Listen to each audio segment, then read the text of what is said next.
Holodex, this is Ben, and I hope everyone is doing well. It's time to revisit the VScan project, as over the last 12 months, quite a lot has happened, and it's been a fair while since I last addressed it on this channel. Believe it or not, my last dedicated VScan project video was back in November of 2023, and I didn't get out an update at all for He's all of right. 2024, Aziz is right. So let's fix that. The project has definitely been making some waves, and there's been plenty said about it. And while plenty of that was frankly nonsense, I'm going to take some time to respond to the major critical talking points that I've seen. We'll also speedrun through a recap of the work that's been done so far and discuss what those results mean. We'll catch up on what's happened with the project in 2024 because a lot has happened. And I'll also share some info on the future plans for the VScan project, as, believe me, good things are in the works. The TLDR of it is, many more vases have been scanned, including vases in It is all about the Those aesthetics, scans isn't it, have been Z's? analysed, and the results are very revealing. And this work has all led to some incredible and very exciting opportunities for 2025. In my opinion, this project is up there as some of the most important work currently Sailor happening Chris, in what's the up, man? ancient civilian What's space. up, brother? And it's something that should Yo, already be having a did you see tremendous impact Carl on Jobs' our new understanding video of history. calling out Elon Musk? Personally, What a it's been quite an honour masterpiece. to be involved in it at all, and to be in a Would position you cheat to my do way it. to the top of the record book? I'm So sure it's I've been impossible for me to get working on this one exposed. for quite some time, and looking at the I get massive you a script quick that win, I've but the written, real fun is in the somewhere in grind. Plus, when region you of get around exposed, it's gonna 14,000 be a words, funny this city. video is going to be a Just play long it straight, you'll have a so legacy please proud of, do trust me. use the He chat did, yeah, or buddy. timestamps below if you feel the need for it. I can play My it goal now. for this video is We to can watch create it now. I a haven't watched all of it. summary of the project work. Do you want me to put it on in the background now? Is that okay? Or we'll do that. Sorry, Carl. I'm gonna watch your video on Twitch. You're down? Thanks, brother. Should I turn up the volume?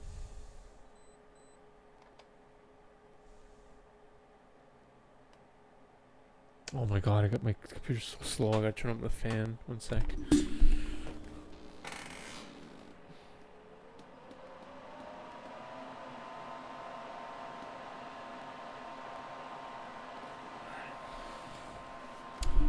Fuck me, man. Streaming and recording and playing a video, it's like...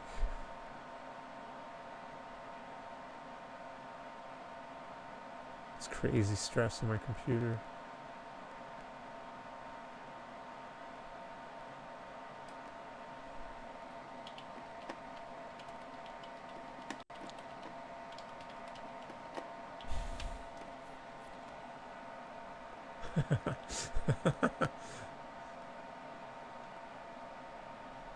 Hello, you absolute legends. In January of 2025, Elon Musk, the world's richest man, was exposed for lying to the gaming community about his video game accomplishments. In December, he had posted to Twitter numerous times on his alt account, bragging about all of the work he'd put into his Path of Exile 2 hardcore character. On hardcore mode, if your character dies a single time, the character is lost forever. So getting to a very high level is a difficult task, and Elon was very proud of himself for how far he'd gotten. On January 7, he streamed It's like Path of 40 Exile minutes. 2 on his main Twitter It's a 40-minute account, video. and he showcased just how far his character had come. It was now one of the highest leveled characters in the entire world, which would have taken many hours to accomplish. And not only would it have taken a long time, but he would have needed to be very efficient to keep up with all of the other gamers who weren't also hanging out with Donald Trump and allegedly running multiple companies. But there was a problem. It was obvious from Elon's gameplay that he had no idea what he was doing. He was a complete noob, and not only did he lack the basic fundamentals of high-level Path of Exile play, but he seemed to lack some basic fundamentals of action RPGs in general. It was immediately obvious that he had barely played the game, let alone played enough to level his character to the point it was. Elon had been lying. The truth is that he had been paying other people to play his account for him, which he has since admitted. This entire situation was bizarre.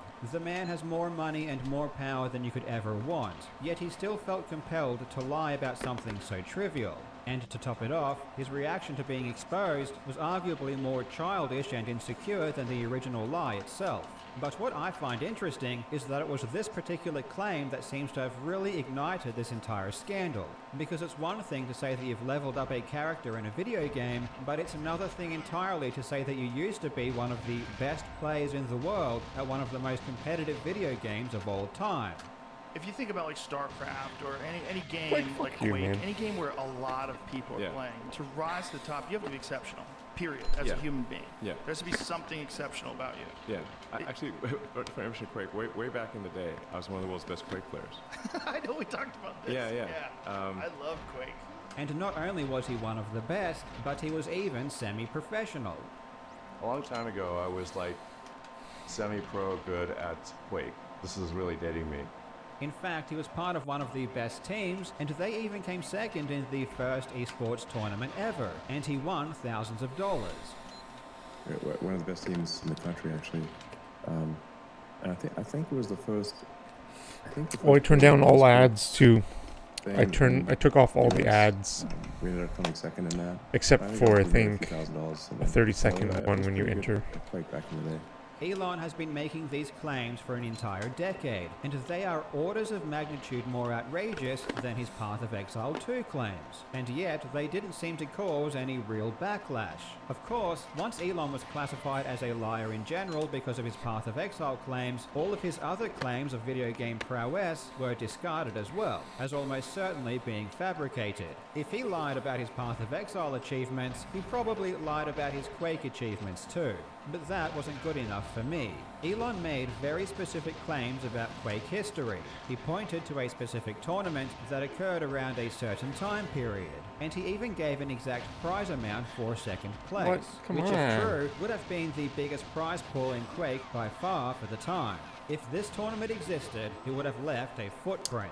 However, if you just Four search bullets Google isn't for loud the enough. supposed tournament, It's you been will working for you? find nothing. Nice, man. There are multiple websites Bro, I only made chronicling like the $1 history of Quake and like multiplayer, 20 and cents. they all list the My last major GoldenEye tournaments, stream that had like but 90 Elon's views, and I'm tournament like, is dude, if nowhere I'm to really be gonna... found. Honestly, I was That was ready like to make a 5-hour public statement stream. that Elon's Quake claims were And I'm like, completely I'm not gonna false. force people But to then, fucking out watch of nowhere, I found hours a of crumb, ads a single breadcrumb that for eventually $1. led me all the way to the truth. In today's video, we will examine, among other things, Elon's claim of being one of the best Quake players in the world. Is it completely untrue, or is there even a hint of substance to what he says? Let's find out. I really hope you enjoy.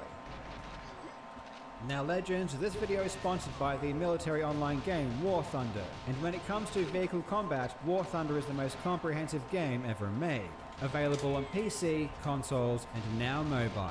Take control of over 2,500 tanks, Come on, planes, shoot the helicopters man. and ships from Like, 10 shoot of the the man. fiercest armies of the last century. See technology advance from the 1920s all the way through to these super high-tech weapons of destruction we see today. Each vehicle is finely crafted to be as realistic as possible, and when you combine that with incredible graphics and authentic sound effects, you get one of the most immersive combat experiences you'll ever find. Personally, I find air combat to be the most thrilling part of the game, and the controls are so easy and intuitive even with just a keyboard and mouse. There is a good reason War Thunder has over 70 million players. There is simply no better game suited for fans of military history. Play War Thunder for free on PC, PlayStation, Xbox or mobile now by using my links in the pinned comment or video description. New and returning players that haven't played in 6 months on PC or console will also receive a massive bonus pack that includes multiple premium vehicles, the exclusive vehicle decorator Eagle of Valor, 100,000 Silver Lions, and 7 days of premium account. It's available for a limited time only, so be quick. I have a lifetime of playing video games. At one point, I was, maybe one of the best Quake players in the world. I actually won money for what I think was the first paid esports tournament in the US. Elon has claimed many times that he was one of the best Quake players in the world, and his evidence to back up this claim is always the same. Elon states that he was in a team that came second in the first paid national esports tournament in America. And a really long time ago, I was one of the world's best players of Quake. I think it was like the first esports tournament in the US, or they claimed it was. And we came second in that tournament. think it was in like 96 or 97. At one point, I was quite competitive at Quake. Played what I think was maybe the first paid esports thing in the U.S. My team came second. It's not a super long-term career being a pro gamer. I was semi-pro back in ancient times with Quake. So I actually made money in, like, had the first paid tournament in the U.S. We're one of the best teams in the country, actually. And I think it was the first paid esports thing in the US. I already know where this video is going. Like, I can just, Carl's just fucking gonna decimate In theory, this this guy. should be easy to confirm, as it's a very specific claim. And the amount of money that Elon claims to have won for second place, several $1,000s, means that the prize pool would have had to have been massive. This absolutely would have left some kind of historical footprint.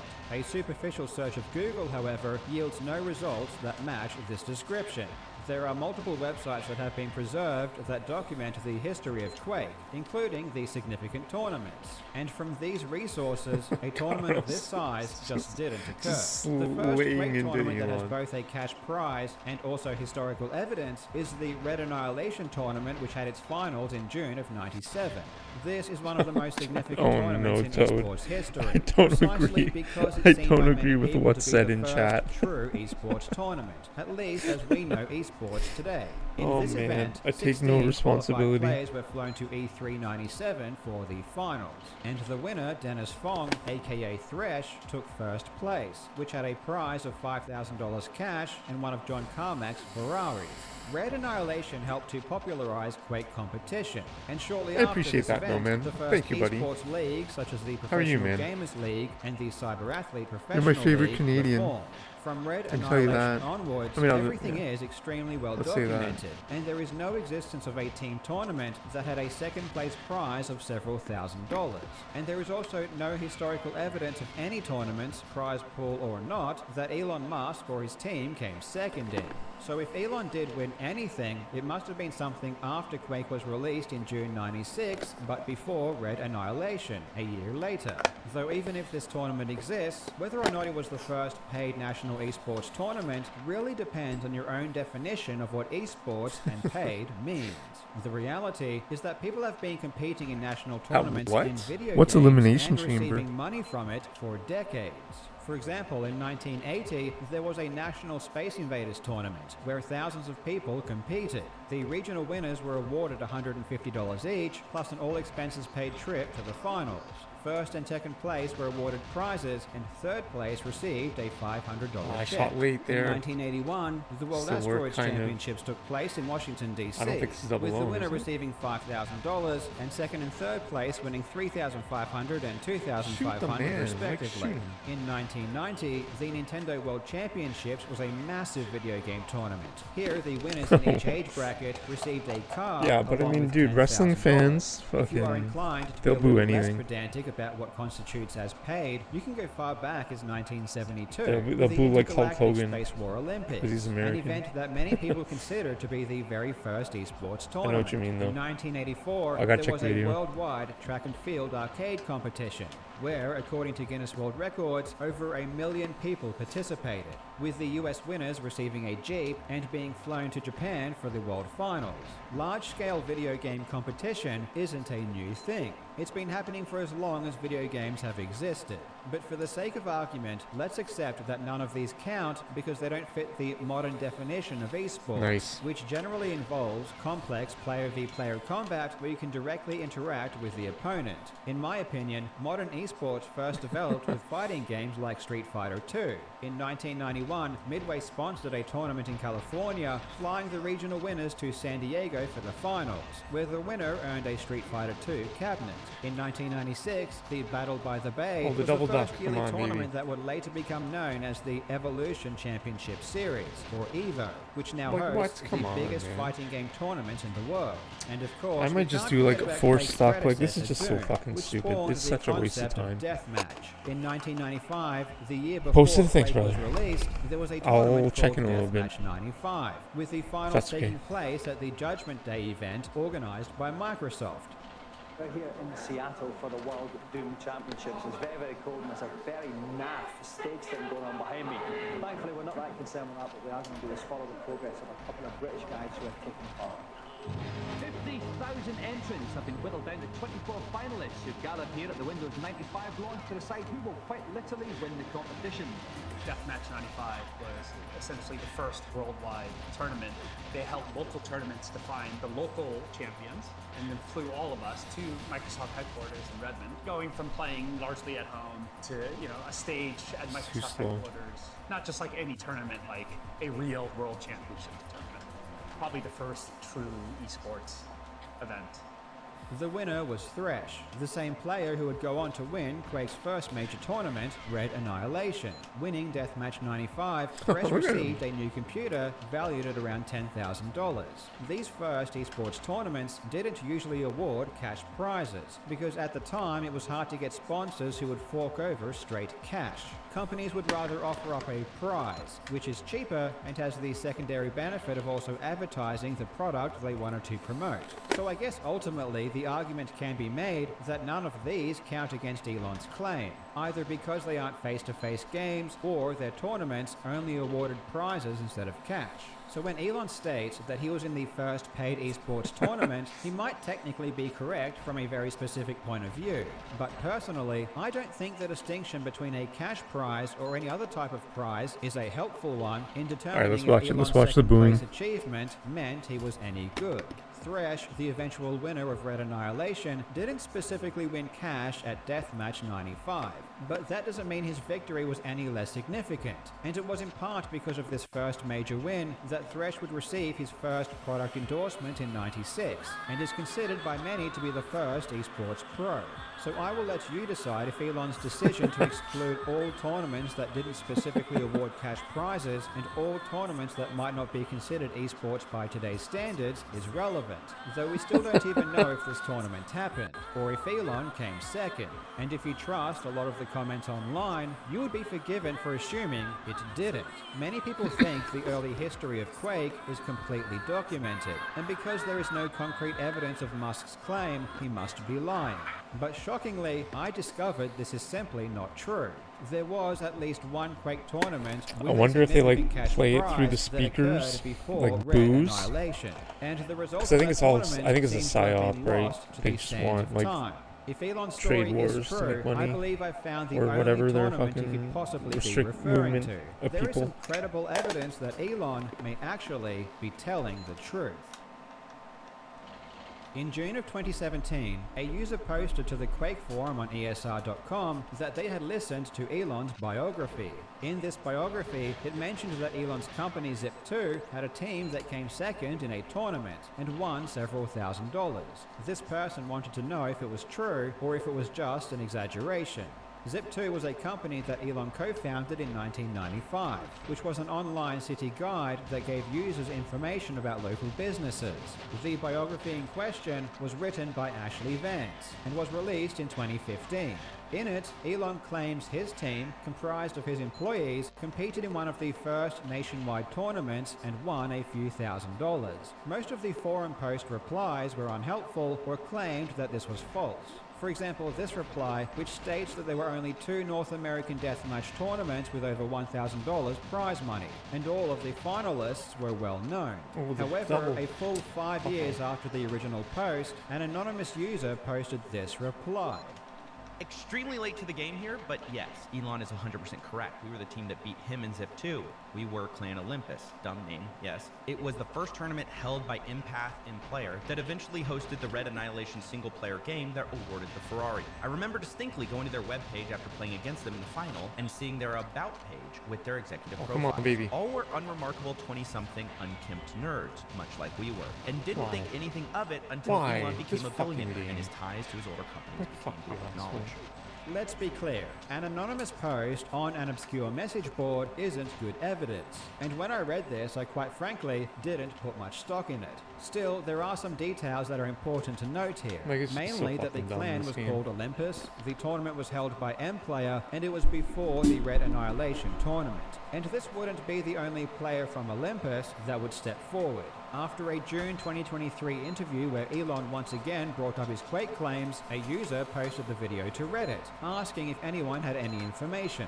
The anonymous post from ESR.com was reposted, which was promptly shot down, with users saying this was false because all results are available historically. But then, months later, an account with the name Ollie Sparta replied to the thread, claiming the story Elon told was true. Hey there, heard about this Elon story the other day from my buddy. This story Elon told, it's true. How do I know? I was there. We were the team that beat a Zip 2 team in this tournament you all are saying didn't happen. Sparta also claimed to be in Clan Olympus and gave a detailed breakdown of the tournament final. This post seemed to back up the anonymous user from ESR.com, but there were some immediate red flags that made me doubt the veracity of this story. We got a big room in theory, but that was a forced stuff. Couldn't possibly be correct if Elon was telling the truth, like saying the top prize was $1,000, which makes no sense if Elon's team received several $1,000s for second place. They also thought the tournament may have been in 1998, which was a year after Red Annihilation. Sparta would continue to post replies, and his timeline of the tournament eventually returned to believable territory, clarifying that the tournament happened in 96 or 97, and that Red Annihilation happened afterwards. Sparta also claimed that if he can't find any information about the tournament, it's not because it didn't happen, it's just because any evidence was contained on the M-Player website, which has no archives from that time period, which is true. The earliest M-Player archives I can find are from 98 onwards. Sparta gave details that at the time seemed impossible to verify. For example, specific details about this alleged tournament, for which I could find no results for. But he did make claims that I could verify, which would help to establish his credibility. He claimed that in the Red Annihilation tournament, he ended up in the top 32. And sure enough, when I checked the results for Red Annihilation, there was a player named Sparta who was eliminated in the round of 32. I also found another member of his team, Ollie Hades, who also made the top 256. The fact that I could verify this part of Sparta's post made him much more credible, but it still wasn't enough for me to completely believe his story. However, if true, this post does narrow down the search for Elon's tournament. Both the anonymous user on ESR.com and Sparta claimed it was on M-Player, so that's where my attention focused. Back in the early days of Quake, there were several platforms that casual gamers could use to play online. The two main ones being the Total Entertainment Network and M-Player. These platforms allowed people to quickly and easily play Quake and other multiplayer games against other people over the internet, and they would charge players a monthly fee to use their service. M-Player launched in late '96, and as I mentioned a moment ago, we have no archived pages from that time. So any news about any tournaments from M-Player itself has been completely lost. But as I said, at the time, there were many various websites that posted Quake news. M-Player had just launched, and in an effort to grow their brand, they advertised in different ways, including full-page advertisements in gaming magazines. So I searched every Quake news site that I could find for any reference to M-Player around this time, hoping that this tournament was advertised in some way. One particular website, bluesnews.com, is especially helpful because not only did it post Quake news around that time, but it still has its full archive available, going all the way back to 1996.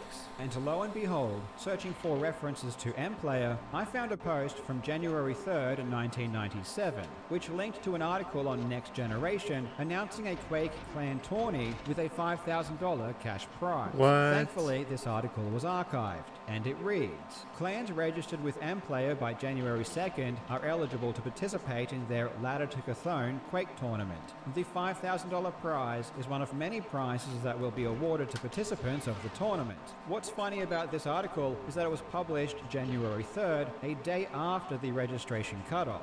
So it was essentially useless as anyone reading it was already too late to participate. This article shows there was a tournament with a significant prize pool before Red Annihilation. So it turns out Elon's tournament might be real. But the details still didn't seem to add up. Sparta said that his team won $1,000 for first place, but this article says there was a $5,000 cash prize. And I think what this article should have said is that there was a $5,000 prize pool and not a $5,000 prize. In my search, I also managed to find a second reference to this tournament. In an archived Russian PC gaming magazine from July 97, it references this exact tournament. The article itself is describing various video game tournaments for different games, and when it came to Quake, it described two: Red Annihilation and Ladder to Chthon. And conveniently it listed the prize pool distribution, with first place winning $1,000. The Next Gen article and this Russian gaming magazine are the only two external sources I could find that reference this tournament. In Google Groups, I also found an HTML dump of the M-Player website from March of '97, which shows the final was on March 22nd. And I also found a blurb from January '97 saying that 30 clans would be competing for $5,000 cash, which was a much more accurate description of the tournament prize pool. But unfortunately, I could find no other references or information about this tournament, including who actually won. Still, what this shows is that there was a paid tournament on M-Player, and the prize for first place was exactly what Sparta said it would be, $1,000. The fact that this tournament was so hard to find and Sparta's account was as accurate as it was makes me think it's extremely unlikely that Sparta made up this story. It seems to me that this is exactly the tournament that Sparta was referring to, and is the tournament that Elon's team competed in and came second, which also means Elon's claim of winning several $1,000s is greatly exaggerated, and what his team actually won was $750. Elon's story appears to be based somewhat in reality. Technically, he probably did come second in one of the earliest paid esports tournaments, but does that mean he was any good? Does that mean he was semi-professional? Does it mean he was one of the world's best players? No. No, it certainly does not. Wow, ripping on him. In 1996, early Quake players were quick to try and prove who was the best, and it wasn't long before organized tournaments were being held. Competition at that time was almost exclusively team-based. Teams would be represented by clans, and originally id Software hosted a full list of clans on their website, though it wouldn't be long before players formed their own network called Clan Ring, which connected all of the clans together. Clan Ring would begin hosting tournaments from late '96, and these tournaments were where the best players became known. These tournaments were not played through online paid services such as TEN or M-Player. Instead, matches were played through servers that people would host at their own university or workplace, places which at the time generally had the best internet connections available. While these tournaments didn't award cash prizes, they were held in the highest regard. Prizes really didn't matter. All players cared about was the esteem that came with the victory over the other clans and the respect earned from other players. These tournaments, which were run and organized by players, are well documented. There are detailed statistics and full bracket results. We know who won and which players performed well. Clan Ring players didn't play on platforms like M-Player for multiple reasons. First, M-Player required players to pay a monthly fee to use the service, which was an unnecessary cost when you could just use a Clan Ring server and play for free. Second, services like M-Player did not provide the best multiplayer experience. While these services did allow casual players to easily matchmake with other players, they inserted an extra middleman, i.e. a third-party client between the player and the server, which slowed things down and caused higher latencies. In fact, even those with ISDN connections were complaining of extremely high pings. I spoke with Thresh himself, and in our conversation, he confirmed to me that the best players didn't use platforms like M-Player for this reason. Yo, what's up, Rev? What is up, Revelations? How are you? Self-hosted servers, you generally didn't play through platforms like TEN or M-Player? I mean, some people did. The best players didn't. There was no reason to. Why play through a service when you could just play directly, right? So yes. More for newbies and that type of people that yeah. a little bit easier to onboard and get Legend. going. So, you know, I think. What's up, brothers? Thanks for being here, homies. My friends. On those platforms, unless my pals. Some sort of going on. Yeah, buddy, tax season. A tournament I turned up Red Annihilation, the video. which was called As people listen to the video. Does that ring any bells for you? Do you remember this tournament? I'll turn it down in a little bit, but yeah, buddy, tax season. I bet, man. By the time the article came Hope out, you're staying safe from the fires, man. Of M-Player to even enter the I tournament. know you're so in. I assumed that the top I think players just Northern didn't know this tournament Cali. existed because it was Not just to on dox you. M-Player, and there just wasn't really good advertising for it. Quite likely because No, you're in Southern Cali, I think. And You then said you with drive this to Red Vegas. Annihilation, did you just play on M-Player for that tournament Maybe and then left the platform, didn't play on it again? Correct. I mean, playing through the M-Player service was not the best experience. It's not the fastest. There's latency. You go direct from the game into a hosted server. That's amazing. Give I you love the best that. experience, obviously, as opposed to having a client and server layer, a proprietary platform that would then place you in a server or like a generalized server was never really that ideal. So, you know, I think that's why no good players played on that stuff. And finally, platforms like M-Player did not differentiate players by their internet connection, which at the time was arguably the most impactful variable. Quake Deathmatch is optimized for local area network play. It was designed to run with very low latencies. When you introduce a high latency, like you would expect when you play online using a 28K dial-up modem, which was by far the most common way people connected to the internet in 1996, Quake becomes very difficult to control. I won't get into the technical details of why this is, but the end result was that if you had a dial-up connection, it was almost impossible to compete with a player who had an ISDN or broadband connection. Having a fast internet connection was such an advantage that any half-decent player with a low ping could defeat even the very best players on dial-up, regardless of their skill. This is why Joe Rogan, who confessed to playing a ton of Quake in the 90s, admitted to spending an insane amount of money to have a T1 connection installed at his house. This is how deep I was into it. I lived in the mountains, like kind of high up in the hills of the Santa Monica Mountains, and I couldn't get good internet access. The best I could get with ISDN.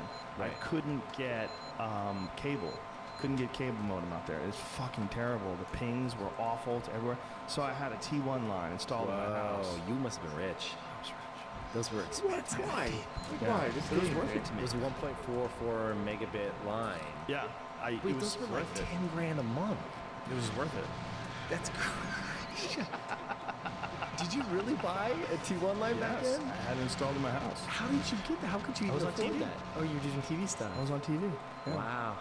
Quake's network code essentially created an internet arms race amongst players, and this is why the Clan Ring tournaments had two separate brackets. One for dial-up, which was called HPB, which stood for High Ping Bastards, and one for ISDN and faster, which was called LPB, for Low Ping Bastards. In December of '96, John Carmack would release an unofficial Quake update. I pushed R and A instead of R and down C. Higher latencies. I don't think I would have survived anyways. I don't think it was even peace. Extending the network play aspects of Quake. The first stage of it that we're in beta testing right now, that we're about ready to be released, is a new network protocol that provides more latency tolerance for the client, so there's less lag, and the network play is more robust in handling of problems along the connection. None of this is really relevant to Elon, however, as Quake World wasn't supported on M-Player until late '97, and these early M-Player tournaments were all played on the original release of Quake. When it was announced that the qualifying stages of the Red Annihilation tournament were to be played via M-Player, this made a lot of people upset. Due to the fact that M-Player was not an ideal platform for competitive play, it didn't separate players based on their internet connection, and it didn't support Quake World, most players simply had no chance of performing well. Players with broadband or cable connections had an insurmountable advantage. It's worth noting that despite the general dissatisfaction at the way the Red Annihilation tournament was run, when it came to who actually made the final top 16 that was flown to E3, every single player was an established Clan Ring competitor, which proved that Clan Ring did indeed house the best players on the planet. And when they did come over to M-Player for this one particular tournament, see the bullet hole in his head? Of course, on the flip Wow, side, that was the situation epic. was fantastic for Elon Musk, and his prospects for winning the earlier tournament ladder took a turn. Elon's company, Zip2, was a thriving internet company, which required the best internet connection available by necessity, a connection that he and his employees would use while at work to play Quake. Now Musk has his own computer command center, and his business is thriving. To his delight, Microsoft has tried and so far failed to get a hold in Zip2's market. In his Reddit post, Sparta Like, said where's as much, this stating gun, that man? Zip2 performed so Like, come well on, against the other dude. competitors because of their internet connection. But unfortunately for Elon, Team Olympus had the exact same weapon. So let's put Elon's tournament into perspective. MPlayer was a brand new paid online platform that the best Quake players didn't use. MPlayer did try to promote their event, but the promotion was so poor that by the time news of the tournament reached beyond MPlayer to places like NextGen and Blues News, it was already past the registration deadline. None of the top players knew this tournament was being held before the registration cutoff, which is why you just don't find it mentioned anywhere.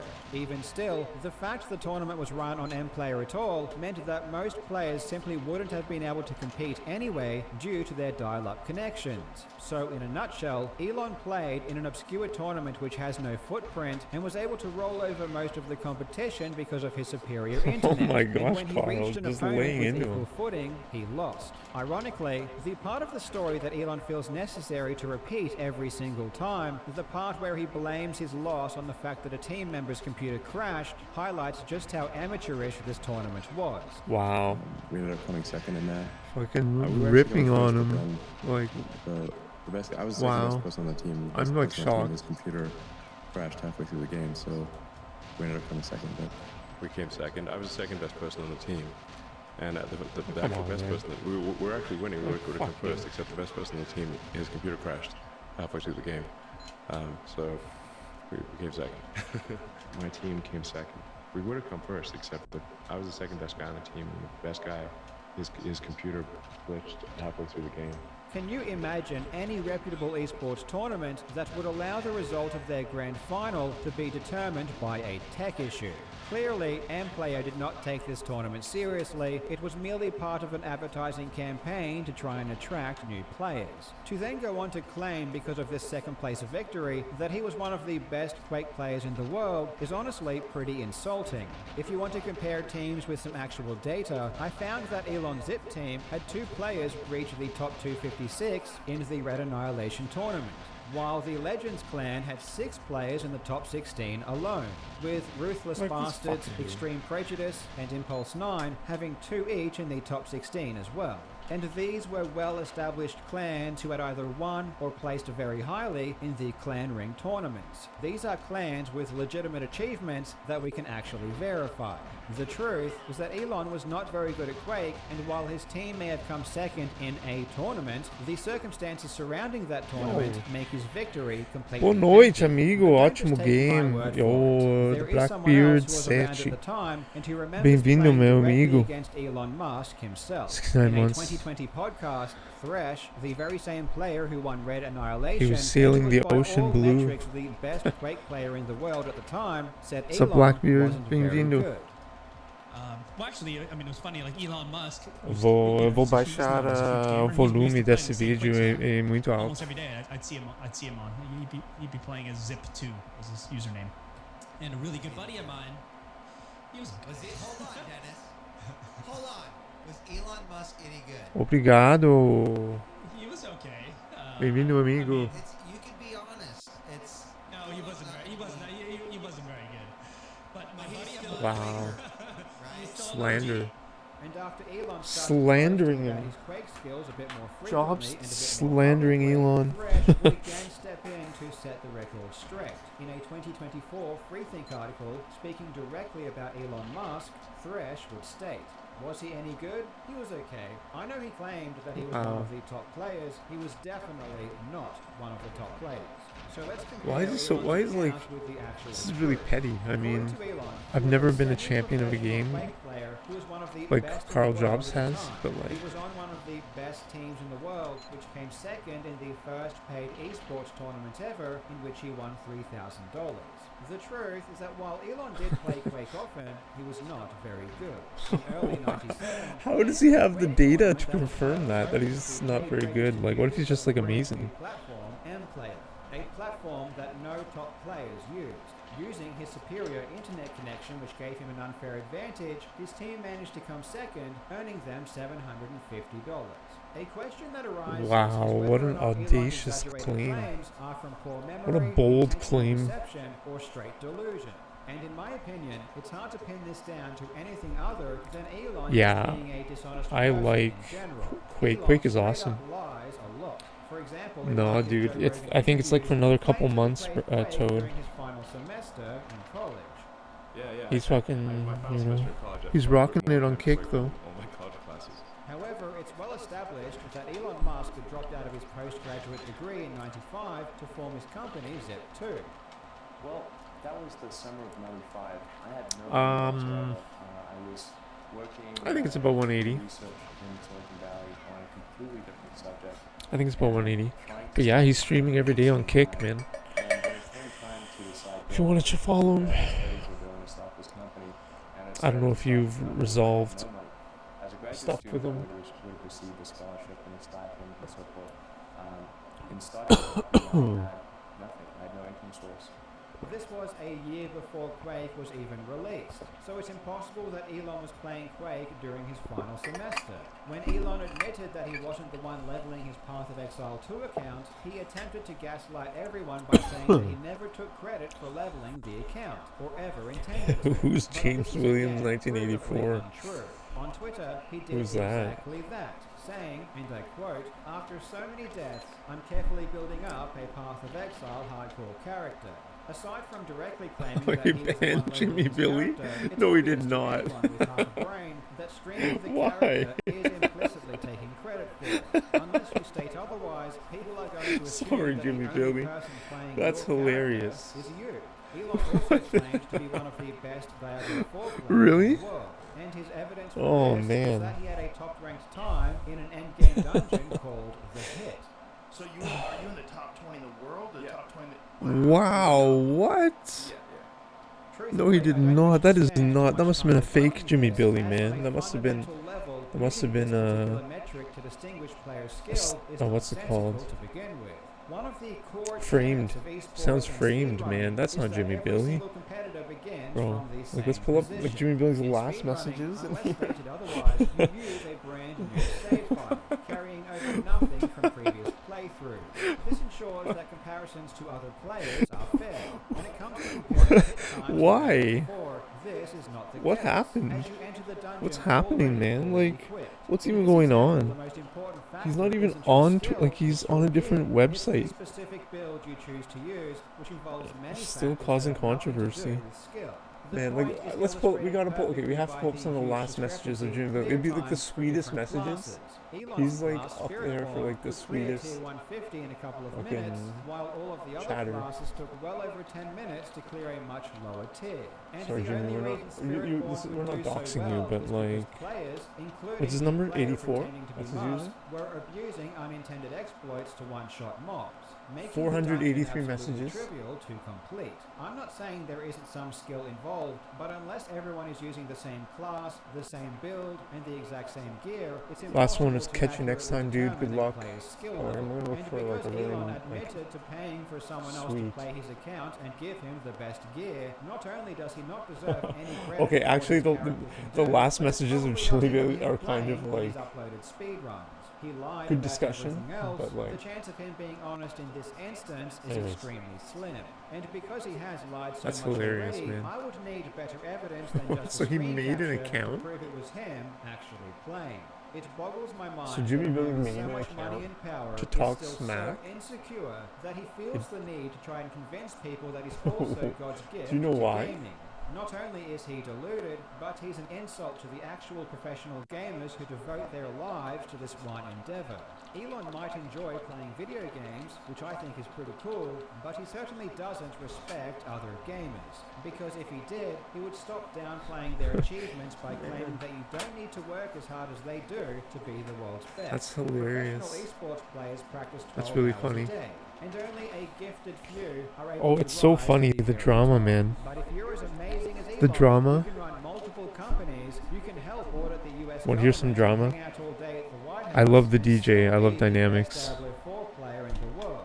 But I unbanned someone in his chat, and I lost my mod privileges. Which is fine. I understand.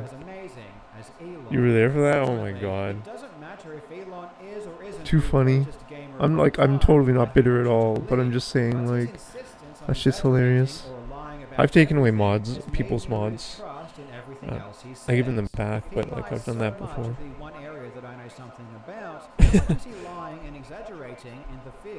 So much really makes me think the video of him is fake. Oh wow. Do you think the rovers on Mars are fake? Oh, that's a good discussion. I think they're real. Personally, I don't know because I'm not an expert, and I'm not saying he I think they're real. I think the rovers on Mars are real. And the images. Any longer, which I think is unfortunate. So now I'm left wondering, is Elon Musk a con man in every facet of his life, or is it just video games? Please let me know what you think in the comments. Thank you so much for watching, you legends. I hope you're having a Really don't know. day, and I will see you in the next video. Thanks again to War Thunder for sponsoring today's That's video. the smart Make sure answer. to That's check out actually War the Thunder most now correct for your answer. PC, PlayStation, Xbox, or mobile by using That's my like the links most in correct pinned answer. comments or video description. Those of you who are new or haven't played in 6 Man, months he will also fucking receive a massive unloaded on friggin' Musk, man. Like, I mean, again, I've never been champion of a game like Carl has, but man. What evidence? Do you have evidence? Oh, Elusive got 52. Elusive got 52. Come on, let's bring the good luck. Let's bring the good luck for tonight. Alright. Sorry, I'm sounding like Kurt Metzger with my tangents. That's happened so far, a response to some of the things that have been said about it, and an update of the recent work. Yeah, sorry, Elusive Boost, not Elu. Elusive Boost. Elusive V2. Yeah, you can see the curse. And yeah, bros, I turned down the ads to the minimum. As usual, I don't really do video sponsorships. I prefer to rely on the value for value model. So ads are if at you like do get some value from my channel, 1/32, 1 per hour, and I think it's only when you enter. some of that value to me, be it in time, talent, or treasure. Dude, the ads are getting so terrible. Any level of support is always greatly God. appreciated. It helps me to keep doing And it's what like, I'm doing, as well as one was keeping for the lights on around. like a Mazda crossover SUV, and I'm like, I'm a fucking like unemployed guy that lives like at my parents' house. Like, this is not the right market for me. It's like, this is gonna have no effect on me in my life. And it's like, I'm gonna pick up a shitty Domino's pizza. I'll be back if you're still on. How do you know it's shitty? No, man, you can't. It's gonna be great. But dude, yeah, in Miami, they made some pretty terrible fucking Domino's pizzas. The workers were friggin' not the brightest. They're very sweet people, but like, man, I imagine Philly. Imagine Philly's a crapshoot. And then we're holding a very specific vase-oriented event in New York City. It's called an evening at the Explorers Club. There's a chance to join us on a tour of the Metropolitan Museum, which is a great ancient Egyptian section. And Yo, then it'll be an evening of they have, you know what they have in the US? Fucking Domino's drive-through. It was the craziest thing I've ever seen, man. I was gonna do it. Like, literally Domino's drive-through, like, it was insane. Not like slices. People apparently would just like fucking order pizza, and I don't think it's like hot and ready like Little Caesars. You just have to wait a little bit. And I guess you can use the app and order in advance, like for road trips. I saw it in Ohio, near Cincinnati. And I totally would have done it, but I couldn't wait like 20 minutes. There are also tens, if not hundreds of thousands of them. And wow. yes, those numbers are correct, although there are some weirdos on the internet that seem to want to dispute this. I'd estimate there are probably around, if not more than 100,000 of them in circulation today. Yeah, with the price of cheese and pizza today, you gotta like buy a good quality one, I guess. From guys like Jean-Philippe Loyer, who excavated the step pyramid of I like Domino's. Maybe it's gone down in the last few years. He recovered and documented between I haven't tried it in like a couple of years. Coming from just that one spot. They have a good like steak it's fact. And it's stated and green pepper. In museums, and it isn't they have like a Philly cheesesteak. It's pretty good. I do it without onions. High fat though. High fat content. He was just the first one to document it properly. Who knows what was taken out of there in the decades before he began. It's very tasty. The great Flinders Petrie himself collected several thousands of these vases over his long career. And when I say collected, that term includes yeah, man. If I was in Philly, recovered stone vases from I get like a cheesesteak. in markets in the late 1800s. So it turns out there was already a thriving private antiquities market in full swing, well over 100. I hear it's getting kind of dangerous around the fucking Philly cheesesteak. I heard there's like people with like AR guards literally outside the cheesesteak place in Philly. I think at the election or something. Some event happened, not like BLM. This was recent. And no, I'm not talking about that. And they had like guards at the Philly cheesesteak in Philly with AR-15s and like fucking like 15-year-olds. It's crazy. Given their technical sophistication and our orthodox view of it was crazy to see. They make no sense whatsoever. These artifacts go well back into pre-dynastic times. And again, this isn't remotely controversial to say. Pre-dynastic means exactly that, before dynastic. I mean, like in the US, man, everyone has like a gun now. Like women have guns. Somewhere around 3000 BC, roughly 5,000 years ago. In the pre-dynastic Just now that they're out in the open, it doesn't really change anything. But man, everyone fucking has a gun. It's pretty crazy, pretty scary. Especially in like Florida, it's pretty terrifying. Opinion. And this is because they've been found in pre-dynastic burials from all over Egypt, as well as many of these vases have been I was on a bus in the second, third, and fourth going to mainland burials, Miami, like beneath the step pyramid at and I Saqqara. saw a They're gun known to store come from pre-dynastic or with, I archaic saw times, like as they had the holes guy scratched had like inscriptions on a them counter, that a relate glass to counter, those and the revolvers times. Of course, had like anyone chromed and in gold, like decked out revolvers. Man, it looked like pretty fucking, like pretty crazy. But that's the way Egyptology works. The writing is preferentially used to date objects. Such a dangerous place to walk into a gun store. Like that's like one of the most dangerous places you could go. Have it to ourselves. Very nice.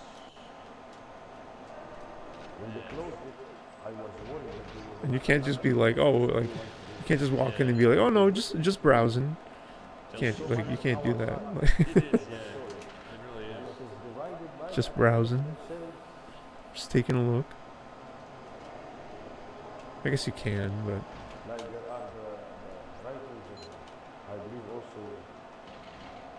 not every gun store's like that, but I mean, that one in Miami was. When he started finding things of the archaic age, the reason is the archaic age names on it. Yeah. He said like they were more advanced than we think. I don't know where that came from. That discussion. This is one conclusion. Yes, that was. Look at this one. Jean-Philippe Loyer. Oh yeah, shitty Domino's pizza. It has two names of two different things as well. Oh, you guys want to hear another story? Today, so I ordered like Uber Eats breakfast. They have a deal, a diner 2 for 1, which is like pretty good deal. And can this pizza scene suck for the most part? Yeah. No, you got to do like kind of local. You got to do like the local one. But yeah, so I ordered this Uber Eats, like 2 breakfasts, like 2 full big ass breakfasts, everything in, tip, tax, delivery fee. It was like $22. 2 big ass breakfasts. Eggs. Well, what I ordered was eggs, sausages, hash browns, toast. Anyways, they come and they deliver the wrong breakfast. They deliver like a breakfast, but like one had like ham, the other had like bacon. And so I complained to Uber Eats. Better off ordering from home. It was pretty good. Yeah, I mean it's yeah. And it's the wrong order, and I complained to Uber through the app. I sent them photos. Say they sent the wrong thing, and they only gave me a $5 off next order coupon. And like I've been thinking about this a lot. I mean, they probably not just fucked up my order, because I definitely like ate someone else's food because the bill was completely different. And what happened is I called the delivery guy and he came back and he went back to the restaurant and he came back with the same one and said the restaurant said this for you. I'm like, it's not. I'm like, this other person's gonna be pissed too. So they gave me $5 off, and I'm sure they probably gave that person just $5 off to fucking not lose money on the order. And it's just like it's just really shitty. And I think Uber Eats declared they made like $6 billion last year or something. Like $6 billion. It's crazy, man. So I ate someone else's breakfast today, and I paid for it.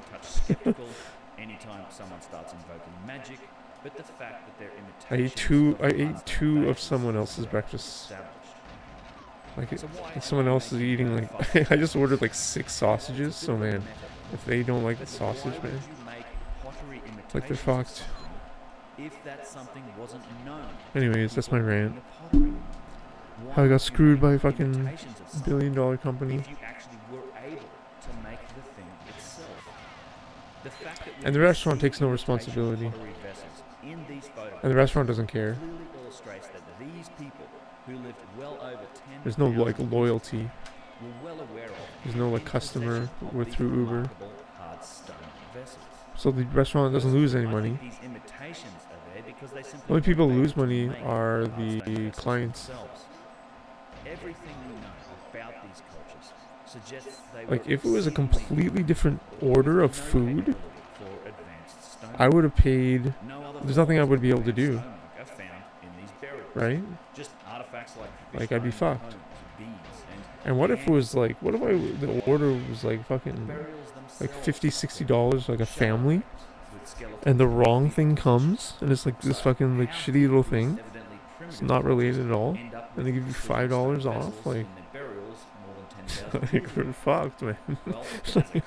Like it's a small thing, but I think it's a really big deal, honestly, because that's not like it's incorrect. Like I definitely realize like I have to stop ordering through Uber Eats. Like this is just absurd. Like there's a lack of trust.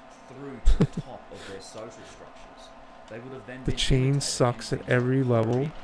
From the okay, the chef is good, but the food manager, delivery manager, delivery driver. Who knows? Maybe they found them. Maybe they inherited them. That's my story. Or maybe they robbed even older burials and claimed them for themselves. After all, this is exactly what happened in the early dynastic times. Pharaoh Joseph. I mean, without tip, it would be $20. But I was a nice guy. I gave like $2 in the year 20 fucking whatever it is. A $2 tip is like actually pretty good for a delivery. Actually, it's pretty terrible. But inherited heirlooms that were recovered ran out, yeah. or from earlier times. Yeah, Despite the clear photographic evidence is a of fee. stone vessels and the clear logical evidence with the imitation pottery, But I mean, I'm only doing like 2-for-1 deals now. stone vessels have been found in 15,000-year-old burials. I've been able to ride Well, that we for like can't visit these sites several anymore, months. as Remember the today 2-for-1 they're burgers? all waters of Lake Nasser, the largest man-made lake in the world, which is there and flooded these sites as a Guys, I really want to have like a building of the successful Aswan run. Dam Like on actually. Island Like, in the 1960s. The reality is, these photographs are about all that's left in terms of records. The sites were excavated I'm gonna have to eat by soon mostly also. Harvard and Boston universities around the turn of the 20th century, and there's just not much to be found on the internet. There are some vague references to wares, which really so yeah, are very like helpful as someone else was wares also could be pissed. Definitely stoneware, pissed. ceramic, pottery ware. I was like, I eat like pretty much everything, so I was fine. I think the evidence is clear here, But like, we are going what if it was like a Muslim or something? We, Or like a Jewish person? to visit these institutions. Right? From Like, what I understand, the fines and spoils from they excavations receive like like the one 6 at Costco sausages. have been sitting around in cabinets They give them like generally $5 for off. 70 plus years, and we're going to go take a look. And Like, not even $5 off that order. $5 off the future order. Like, it's just too much. It's just too much, man. It's and like, there's nothing you can do. whatever arguments that are being made by skeptic And channels like, with they their pissed growing off like reaction doesn't change the 2 fact parties, stone 2 vessels are customers. 100% of the customers are upset. Whether it's 4,000 BC or And it's like, 13,000 BC, you have the exact in total, same set of problems for the main they probably source. made like $30, You right? just can't explain If they give me presence $5 and they gave them of $5, hardstone artifacts within the context and each of thing these costs like 20 pre-dynastic bucks. peoples, whether it's Fucking people, 15,000 years man. ago Like, or 6,000 years ago. Quibbling over the That's- details that's my rant. and making it the central point of YouTube debunkings is little more than a distraction from the real argument.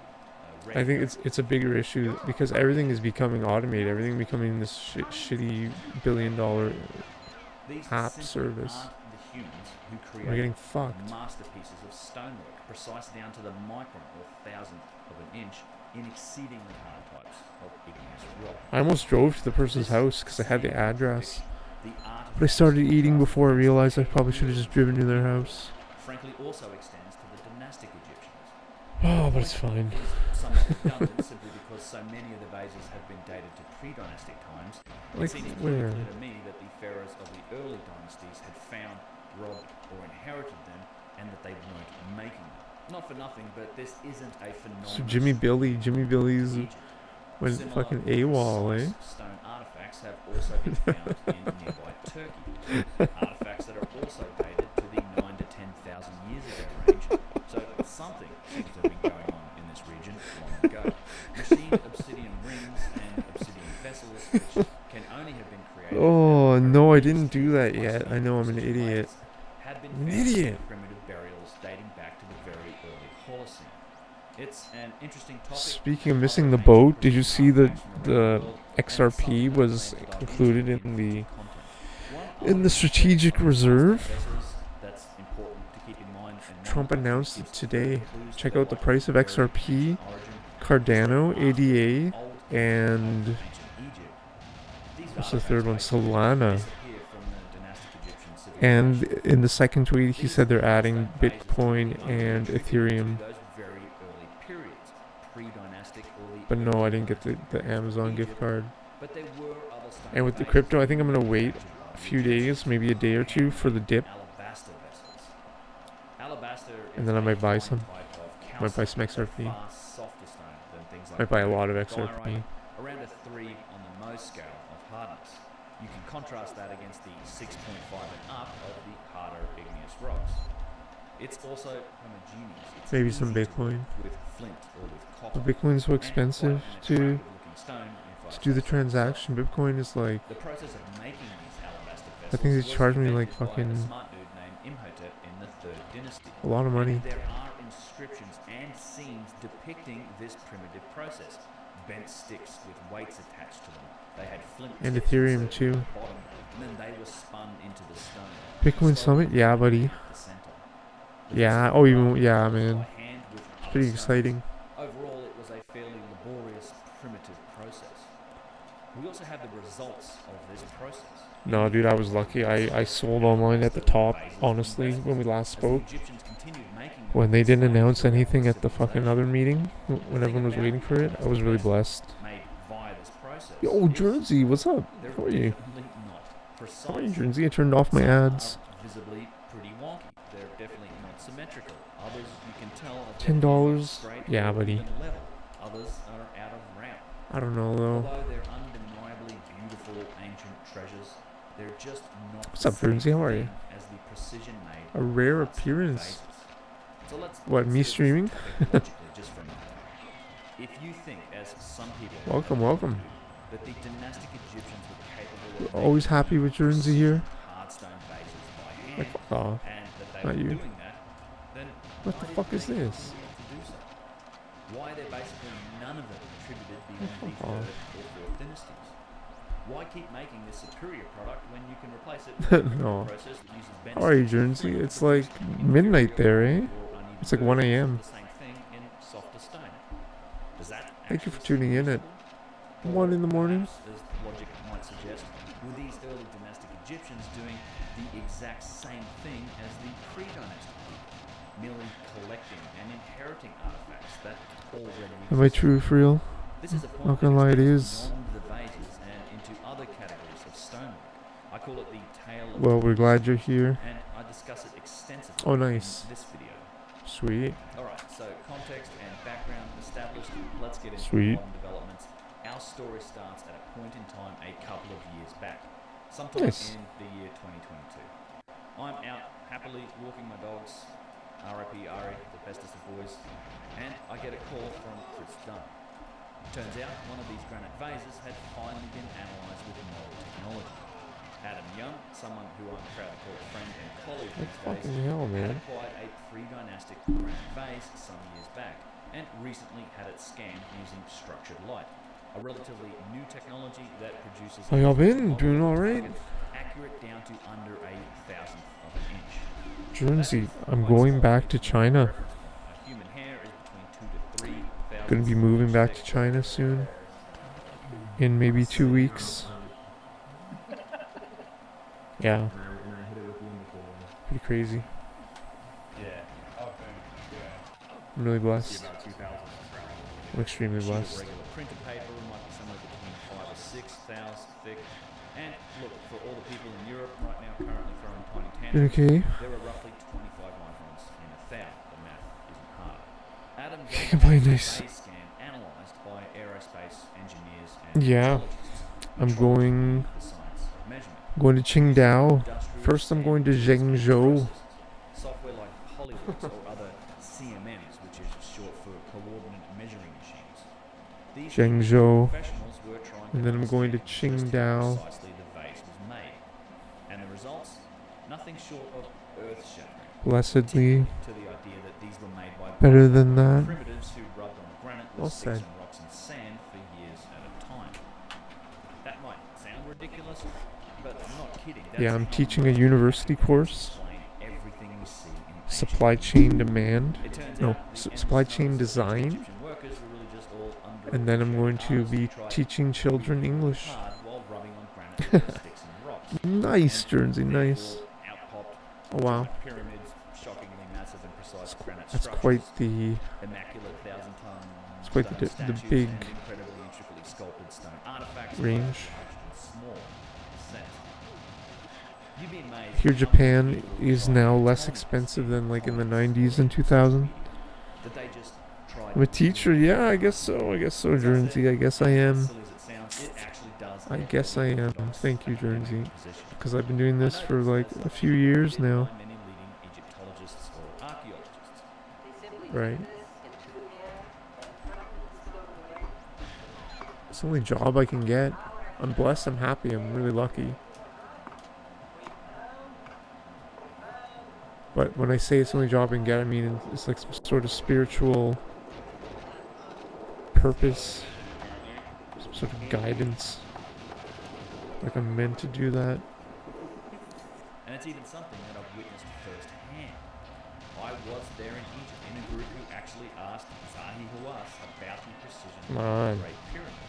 This was back in 2015. No, I hate this fucking game, guys. Debate. I really hate He this fucking basically game. said the same thing, that they were all motivated for Pharaoh and that they tried really hard. I've come to call this the National Project Bro response. The Apollo moon missions were also I missed chapters, no a worries. national project, bro. I mean, lots of resources. Check out my were pumped into the YouTube, project subscribe to my YouTube across the too. United States. The general population was motivated for it. They were behind it. I made a But we video didn't just all come together, try outlining it. really hard Whoops. and just Did I fuck up throw the shit? some astronauts Oh, I to the did. moon. Sorry, that's not There it. was some I'm an technology. idiot. I'm not an Well, idiot, with but the I messed it recent up. analysis of these precision vases, that whole idea, the National Project Bro explanation, is That's now it.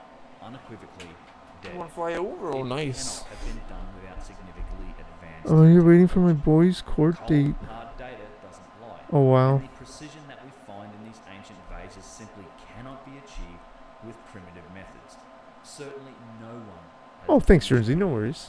I appreciate it. Ben, Appreciate you. there's this Russian lady who made a Just vase. saying, like, I literally made like a video Yes, I know. explaining I'm going to China. I didn't say where though. Kudos to her But now, for the you don't have to attempt. go you don't have to go, you're watching me right now. You have me now, like, right here.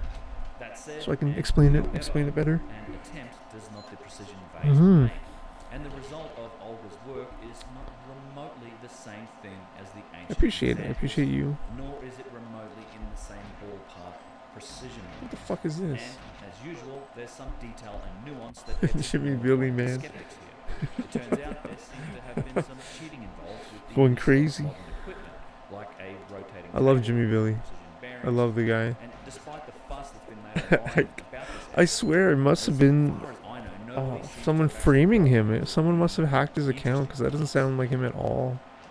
Never fear. Why would he do We'll get into this? the actual numbers and we'll find out just how far off the mark Shot him these in the attempts face, yeah. are a little later on in the video. That said, while I'm responding to some of the things that have been said about the vases by so-called skeptics on the internet who really don't like the data we're finding, let me touch on something else.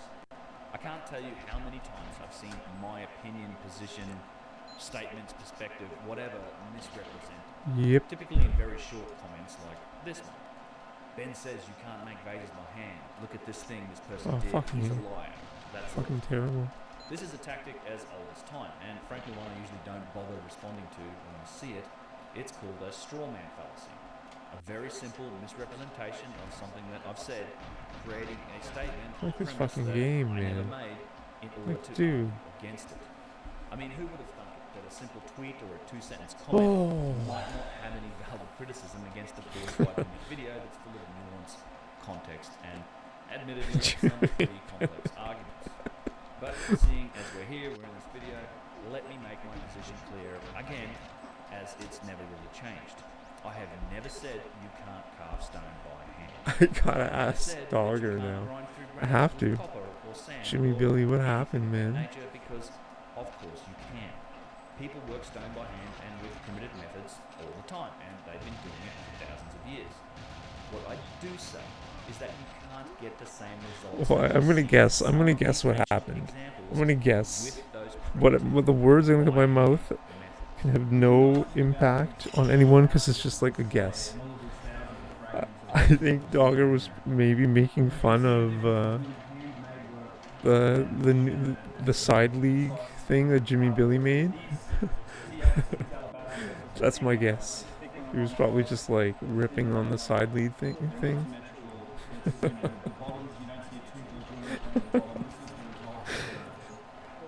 That side lead thing is like, it's pretty sick. I haven't checked it out, but I understand the concept. And that's like, that's amazing. It's great. And I'm sure it was a lot of work. And for him to do that for free, and for us to have a coder that can like make HTML and PHP, 'cause that's what I'm guessing. I'm guessing it's just like a database, right? Like how Facebook is. It just pulls information from the database. PHP 5 and HTML 5. Some like commands like fetch from column. Attempt was fake. It was, brother. This anime, nice. Like it's good, nice. What's the anime called? Yeah, dude, it was fake. the firefighter that died may not have been fake, but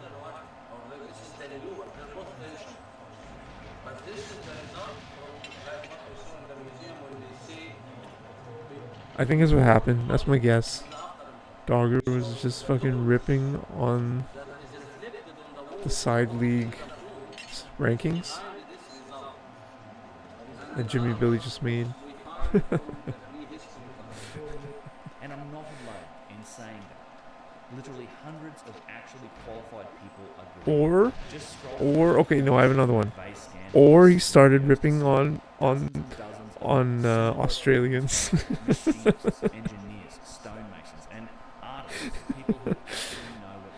Oh my god. Yeah, dude. That's interesting you say about MAGA. I think that's why they did what they did, because they know that people can't and won't admit when they've been like lied to. Like, they just won't. Their brain won't allow them to understand that, or even to admit it. Right? Like, how much money has fucking Trump given to Israel since being in office? I think 12 billion, right? And it's like, how many people has he fired? He wasn't shot in July 2024. He was not. U.S. government has already demonstrated they do MK Ultra, where they convince people to like do assassination attempts, but I'm sure the gun was just filled with blanks. Certainly. What about the remarkable thinness of some of these examples? Must have been 100%. It's the only way. It's translucent. It's about 2 millimeters thick in the center. Granite and hard stone. Someone else must have been shooting. Remarkably brittle. It's not unique either. I have a fragment of a diorite vase that gets down to about 2 millimeters thick near the lid. And Flinders Petrie documented a diorite bowl that was 1/40th of an inch thick. That's just over half a millimeter. Oh my god. Come on, Trump, bro. What about the on the inside? Flat vases like this one, which is Did you see the SNL skit? It was pretty good. It's like 7 minutes long. Was the inside top of this vase, so with Trump. Expertly carved out. John Anthony West noticed this porphyry vessel in the Cairo Museum that has an incredibly slender neck, yet the inside has still been expertly carved out. And that from last night. It was pretty funny. Material through the very thin opening of its neck. These are some of these remarkable stone vases. Some of the most spectacular are actually elsewhere in the Petrie Museum in London, and if you're at the Louvre, take a look, see what they have there. But you see what's involved here. This is perhaps the most remarkable. This one and this one. Not quite as good as Dave Chappelle's SNL bit after Trump won in 2016.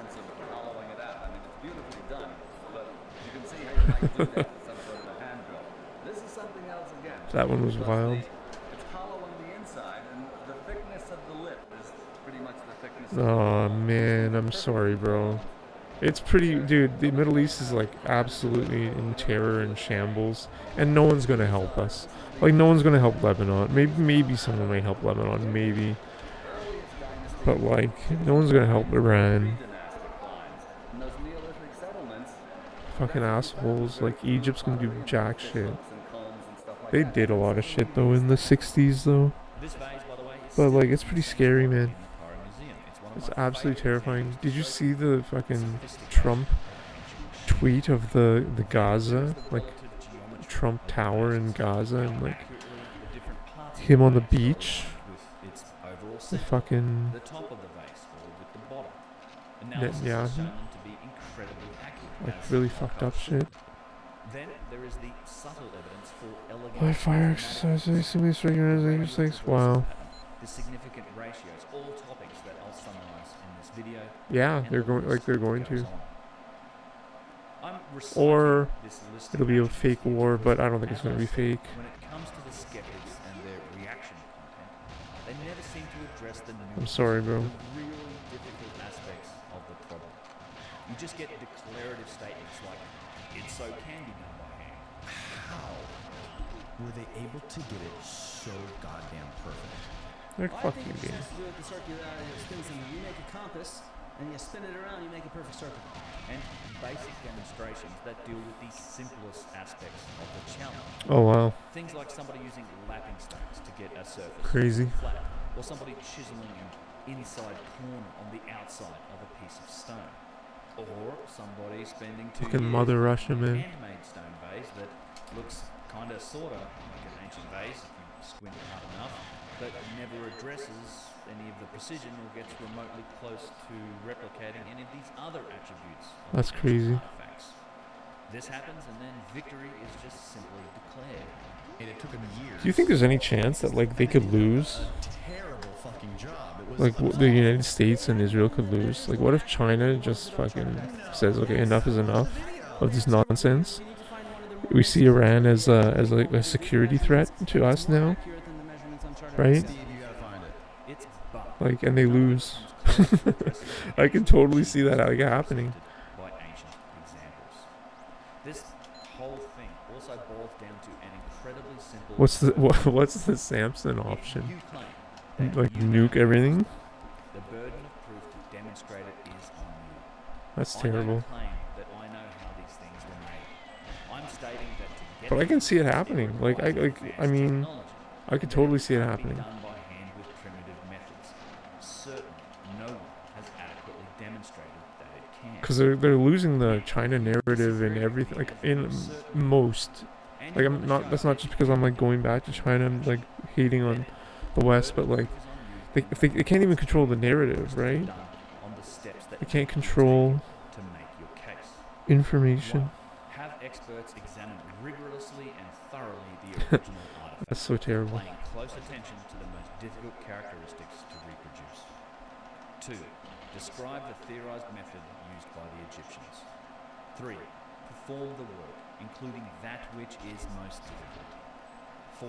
I mean, I could see them like entering Iran, but maybe not like actually wanting to pass away Israel citizens, right? Like that's not the goal, right? They can't. Perfect relative geometry. But what if they? Even better significant ratios, and of course, Do you think Iran would fight war on two fronts, one including China? in relation to the mathematical design.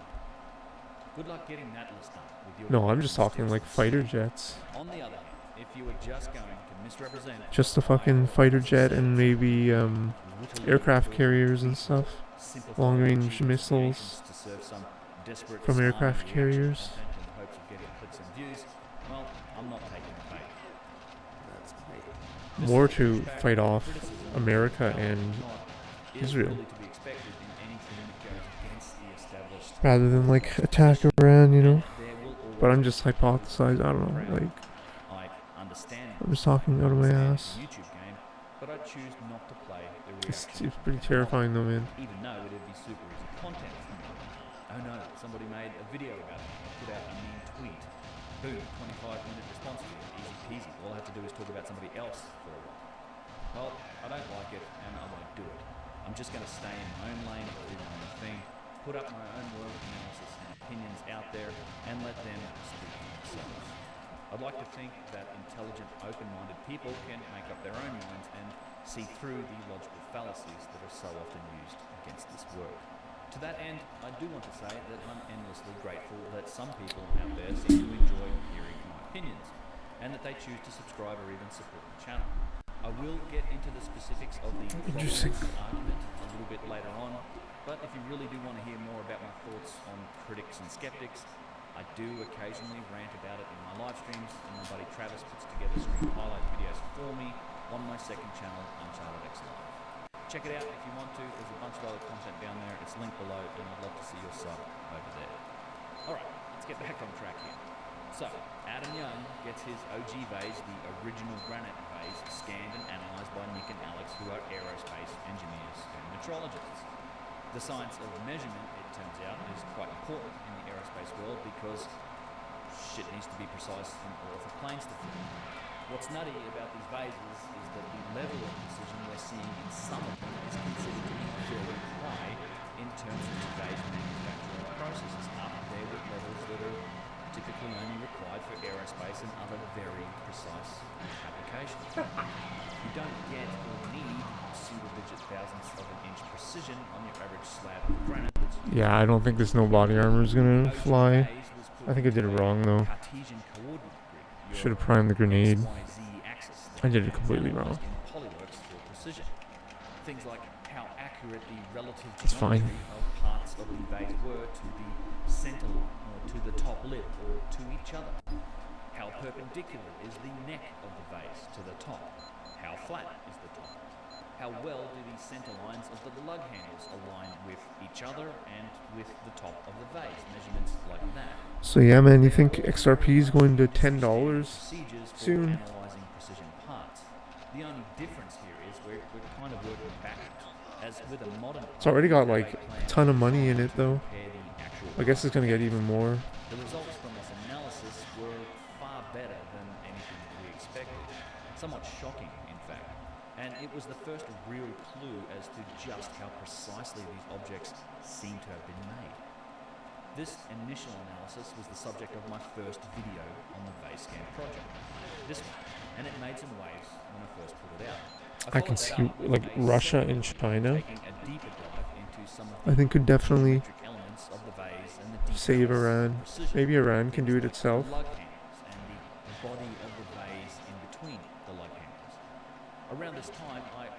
My God, if China rebuilds like Lebanon, that's like the way to saving fucking Lebanon. As if like they just do what they're doing in Africa. Just literally rebuild everything.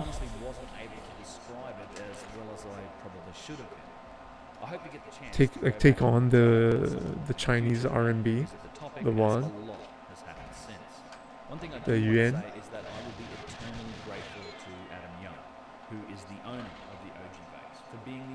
That would save Lebanon, man. And in fact, he's still the driving force behind it. Chinese forces on the southern border. For something very specific. Insane. For agreeing to open source the scan data of these vase. It's available for download on my website, unchartedx.com, but it's his data, and I would not have shared it without his approval. Between open sourcing data and the visibility of my videos and Yo, Retronomicon, the man, the myth, the legend. I think I turned off Raider ads too, I think. What's up, brother? I turn off ads. So, like, I think it's just one 30-second ad per hour now, I think. What's up, brother? Ads are getting retarded. Thanks for the raid, man. What were you playing? Bunker? Bunker 2? I think they represent some of the most significant. What's up, Retro? Thanks, brother. Advanced technology existing deep in Thank you, man. And they should be deeply impactful to the story of history. He published Yo, in a couple of yeah, buddy. written articles on his website, unsigned.io. Yeah, man. Yo, Jimmy Billy, what's up, man? How are you, brother? Legend. I've been good, man. I've been great, buddy. How are you, man? Nice to see you here. In Australia, what time is it in Australia? Like 6 a.m. or something? B2 Archives agent? Oh, wow. I'm good, nice. Oh, 11, oh, nice. It's pretty good. On Monday, right? Monday morning? At least, certainly that was the case for me. I'm not ashamed to say it. I had to read through his work several times and go I'm glad you're here. I'm glad you're here too, Retro. in order to get it, but eventually even I got it.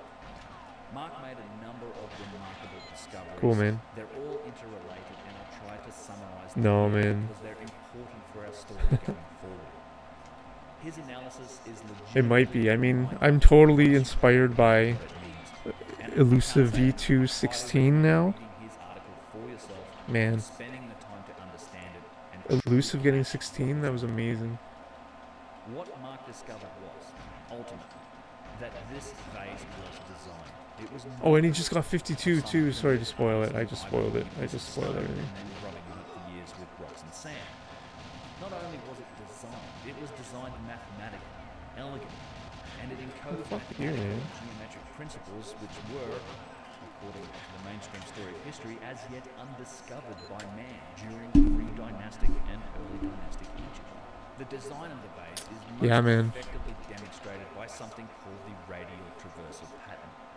To understand this, you should understand the geometric makeup of the vase, which is best demonstrated. You've been getting some times too, Jimmy. The most widely used geometric primitive in the artifact is the circle.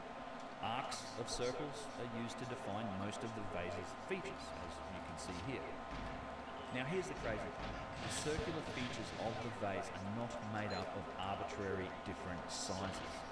Instead, the radii of all of these circles are all interrelated with each other in a fixed ratio, and this has been executed with incredible consistency and precision. As Mark states in his article, there is one equation that governs the sizes of all of these circles. Me too. And from which the radii Alright, Depot 00. Yeah, you're playing. You got like a good time in essay, right? You got like a good Depot essay time. Using this equation can generate the ratio between the radii of circles used in the construction. James Williams. Mark discovered it by noticing that Mark? Who's Mark? Mark. I think I put Mark Zuckerberg. No, did I put? I would not have done that to my name. James? Oh, James Bond. Yeah, there's James Bond. So James is James Bond. Overlapping grid of circles. Anyone millennial and older who took high school Nice, brother. class probably drew this on paper at some point. I know I did. That's sick time. Mark noticed that multiple different That's sized flower no points though, right? laid on each other seem to define features of the vase. Things like the maximum Pointless time. D, Not pointless, but you know what I mean. Like this fucking guy. the top of the vase, point A, and the maximum extent of the curved part of the upper body, point B. The radial traversal pattern describes the ratio between the sizes of these circles and grids. And if you want to follow the math of how Mark worked that out, do check out his article. Oh wow, 42 points, cool man. Mark decided to check and see if the radial traversal pattern extended to any of the other curvatures of the vase. And oh wow, that's impressive. Sure was a moment of just pure awe. He found that it matched pretty much I don't know. all of You the know more than I do. of the vase. Thank you for telling me. 12 different size circles with radii ranging from just 1 millimeter Crazy. to 42 millimeters. Oh wow, that'd be insane. Expressible through the radial traversal equation. This is absolutely astonishing.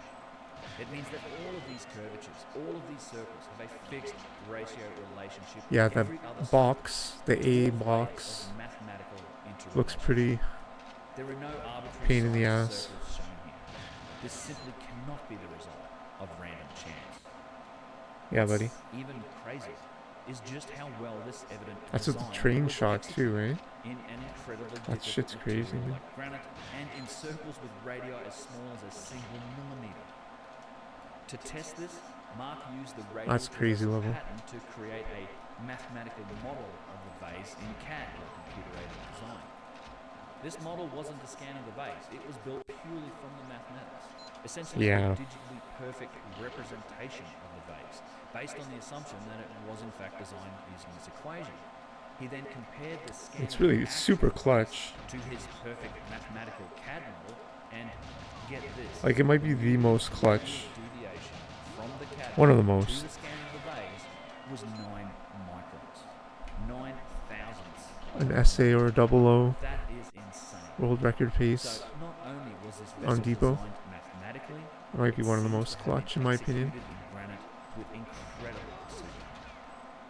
Quoting Mark, Just due to the rarity quote, of the console complete and like getting boosts and stuff. 2 or 3 different radii created from a purely mathematical function would be astonishing. For it to be pace. To see it completely consistent to microscopic precision across 12 different radii, measuring from just 1.1 millimeters up to 42.2 millimeters in a granite artifact is more or less unfathomable.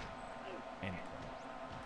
Now, the few circular features that didn't match the radial traversal pattern were found to encode other significant ratios, pi and phi, the golden ratio, the Fibonacci sequence, which is a universal constant that seems to govern not only life, but pretty Cool, much man. all phenomena, from DNA spirals to hurricanes to the formation of galaxies.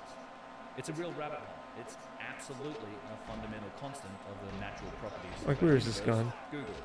Neither of these things, pi or the golden ratio, were supposedly known to pre-dynastic Egyptians. Yet we see them encoded in the vase with remarkable precision over and over again. Almost like the creators of the vase are signaling their capabilities this fucking and game, knowledge. man. And they're showing us information, but it's only for those with the eyes to see. Here are a few examples of what I'm talking about. The diameter of the outer lip over the internal radius of the opening is pi to within 0.1%. The diameter of the neck over the radius of the internal opening is phi squared to within 0.07%. It's pretty good, man. I'm going for natural stuck, which isn't. I don't know. I might go for forced stuck because I mean I could probably squeeze out like 139 with forced stuck. And to just, I don't know. And this one is the radius of the opening. Using this measurement But it's good. one greatly simplifies the ratio. I'm still like warming up. It's been a while since I played. Like I played a bit last week, but it's been like a few weeks at least. But it's like I'm having pretty good starts. The minimum neck diameter is phi squared base units. The radius of the foot of the vase is pi over phi squared base units. Like this fucking This is guy. both elegant and amazing. Oh, and not for nothing, but this base unit It wasn't pace anyways. is exactly 18.17 millimeters. That happens to It's fun, man. It's great. I love it. And I'm really close. I'm like, I'm definitely pacing way faster than my PB on like an ideal perfect run. But that's fucking, isn't that always GoldenEye? And this is very interesting, as it means that the base unit seems to be a simple It's the best though. I love it. subdivision of the speed of light in a vacuum. Specifically Double Agent. Whatever you will. Here's the takeaway point from all this. The vase cannot have been the product of random chance or coincidence. To suggest so is to engage in magical, farcical thinking. It was meticulously designed and executed with incredible skill and precision, and in a ridiculously difficult medium rose ground. These are undeniable Oh, let's go. facts, ones that anyone can verify for themselves. Download the scan data, do the work yourself. Mark has laid it all out for anyone who wants to. Oh my god. This simply cannot be an accident, as Mark himself eloquently states. Oh my god. Quote, could an object like this simply have been a chance happening? A rare coincidence of random alignment? No. Proposing that would be completely magical and superstitious thinking. I'm gonna have to eat soon. Precision and consistency by chance between all the interlinked systems present in the object is... I'm gonna keep streaming, but I'm gonna eat dinner, I think. Waking up one morning with an entirely new universe sprouting from quantum fluctuations in your left nostril would be a significantly more likely event. It might be possible, by extreme luck, to have an object randomly show the value of pi or phi somewhere, but remember that all systems in this object are tightly interrelated. Changing one parameter would throw everything else off. Here, at least 15 levels of interrelation exists, and they are all precisely in harmony down to microscopic scale. I'm feeling pretty good. This object My starts are actually like they're pretty okay. They're pretty good. With incredible levels of skill, insight, and artistry. Of that, there can currently be no doubt. End quote. Now, I spent some time here explaining the importance of Mark's work, because, believe it or not, it gets even more significant as our story progresses. Yo, thanks, brother. Thank you for the raid, man. Mark wasn't the only person intrigued by the vase. Good luck on Marchives. Matt Bell, a CEO and entrepreneur Marchives. in Florida, also reached out to me after the vase game videos came out, and he began acquiring hardstone vessels that were available on the antiquities market. In fairly short order, Matt managed to amass an astonishing collection, rivaling and exceeding that of many museums, and he's still going. He said he became interested in these things and started buying them after my first vase video came out. Honestly, I was a little scared the last time I was in Florida when I went out to dinner with Matt and had the chance to meet his wife Crystal for the first time. I was half expecting Crystal to point at me and go, "So you're the guy that made my husband spend all Fucking this hell. money?" But no, I had nothing to fear. Both Matt and Crystal are just lovely, genuine people. And again, I'm proud and thankful to have gotten to know Matt over the last couple of years and to call him a friend today. Not only has he significantly contributed to this work by having his collection scanned, analysed and inspected, he's also dived headfirst into the podcasting world, setting up a first-rate studio and launching the Limitless podcast. It's an excellent production. I've been on Matt's show a couple of times. I was honoured to be his first Fucking guest. hell. But since then, he's had a long list of very interesting people. Randall Carlson, Graham Hancock, the list goes on. So if you like podcasts, definitely check it out. Many of Matt's vases in his collection have been scanned using CT X-rays, which is a different process to structured light. It's more expensive and it's far more precise as it goes down to the micron or even submicron level, perhaps 20 times more detail and depth of precision than many structured light scanners offer. Thanks also to the penetrative nature of X-rays, it can image the inside of the vases, not something that you can achieve with structured light. But this isn't without its challenges. X-rays will bounce off quartz crystals and they can generate errant data points that need to be cleaned up in the scan. Some of the skeptic internet channels like to make a big fuss about this, calling it data manipulation, but they're just demonstrating their own ignorance here, as cleaning up scan results, no matter what the process is that you're using, is very much industry standard practice, and it's a required This might be step. pace. This is one of the many reasons why you need metrologists to do that work, and it's not something that just a layperson can do. Matt's scan results are very comprehensive, and many of these vases are, frankly, astonishing in terms of precision.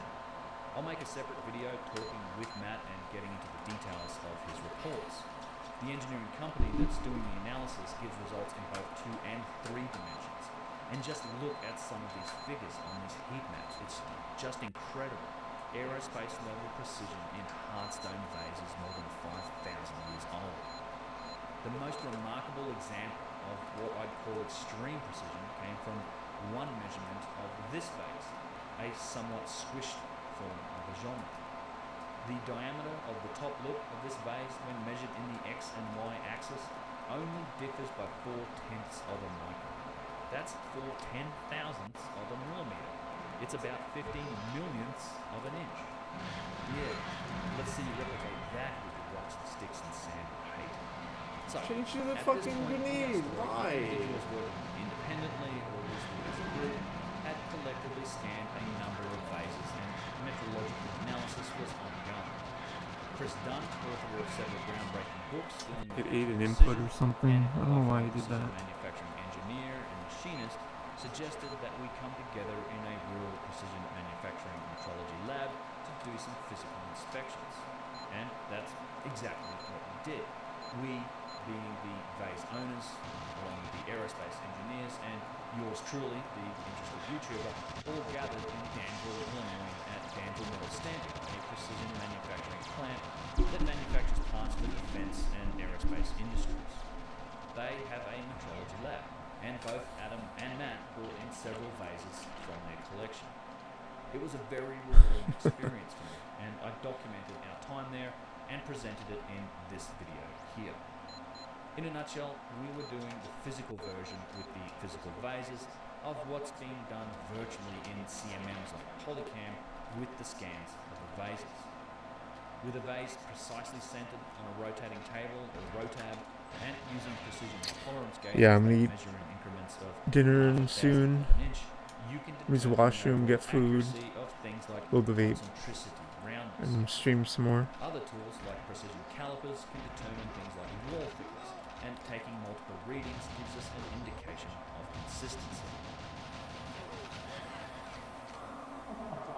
Hey, Jimmy Billy also. His great name. SP Creativity. Jimmy Billy, thank you for making the side league rankings using coding. I don't know if you use like PHP and HTML, PHP5, HTML5, database, MySQL. maybe. But it's great to have So what did we find during these inspections?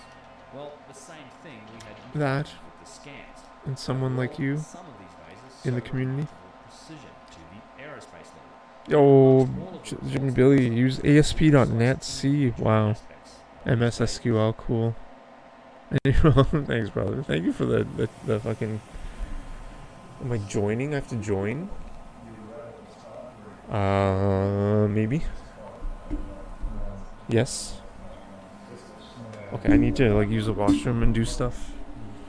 I'll be back in a second.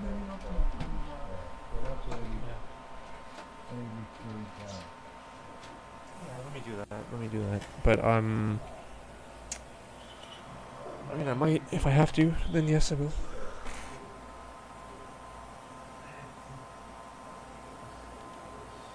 Alright, this actually might be, like, a while. To be honest. I'm going to come back with my dinner.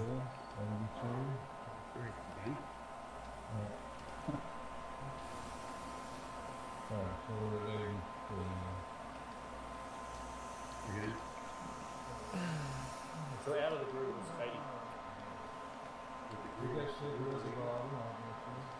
I think out of the group was 83 and then in the group was 80. 80, yeah. It took about 3 pounds. Yeah.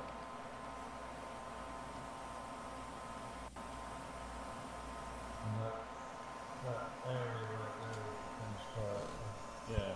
It's a bit separate to the main rankings, I understand. It's cool, man.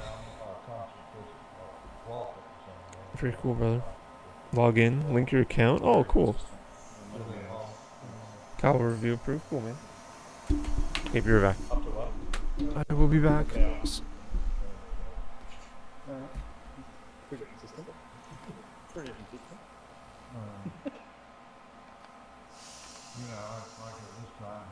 Like, to be honest, it might be another 20 minutes or 30 minutes before I start playing GoldenEye again, but I'm going to keep it on, and I'm going to play again. I'm going to eat dinner and load the vape. I'm going to be eating dinner, like, here. Yeah.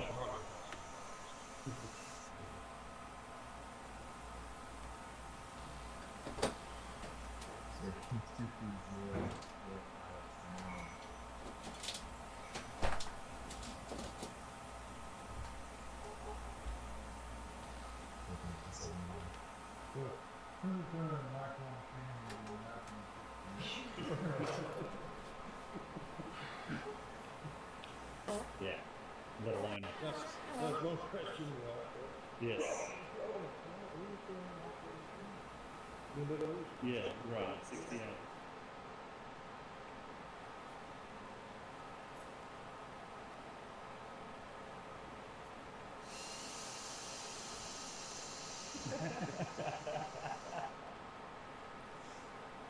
The results were good enough to frankly shock the CEO and board members of Danville Metal Stamping who were there with us on the day, all highly qualified engineers and machinists.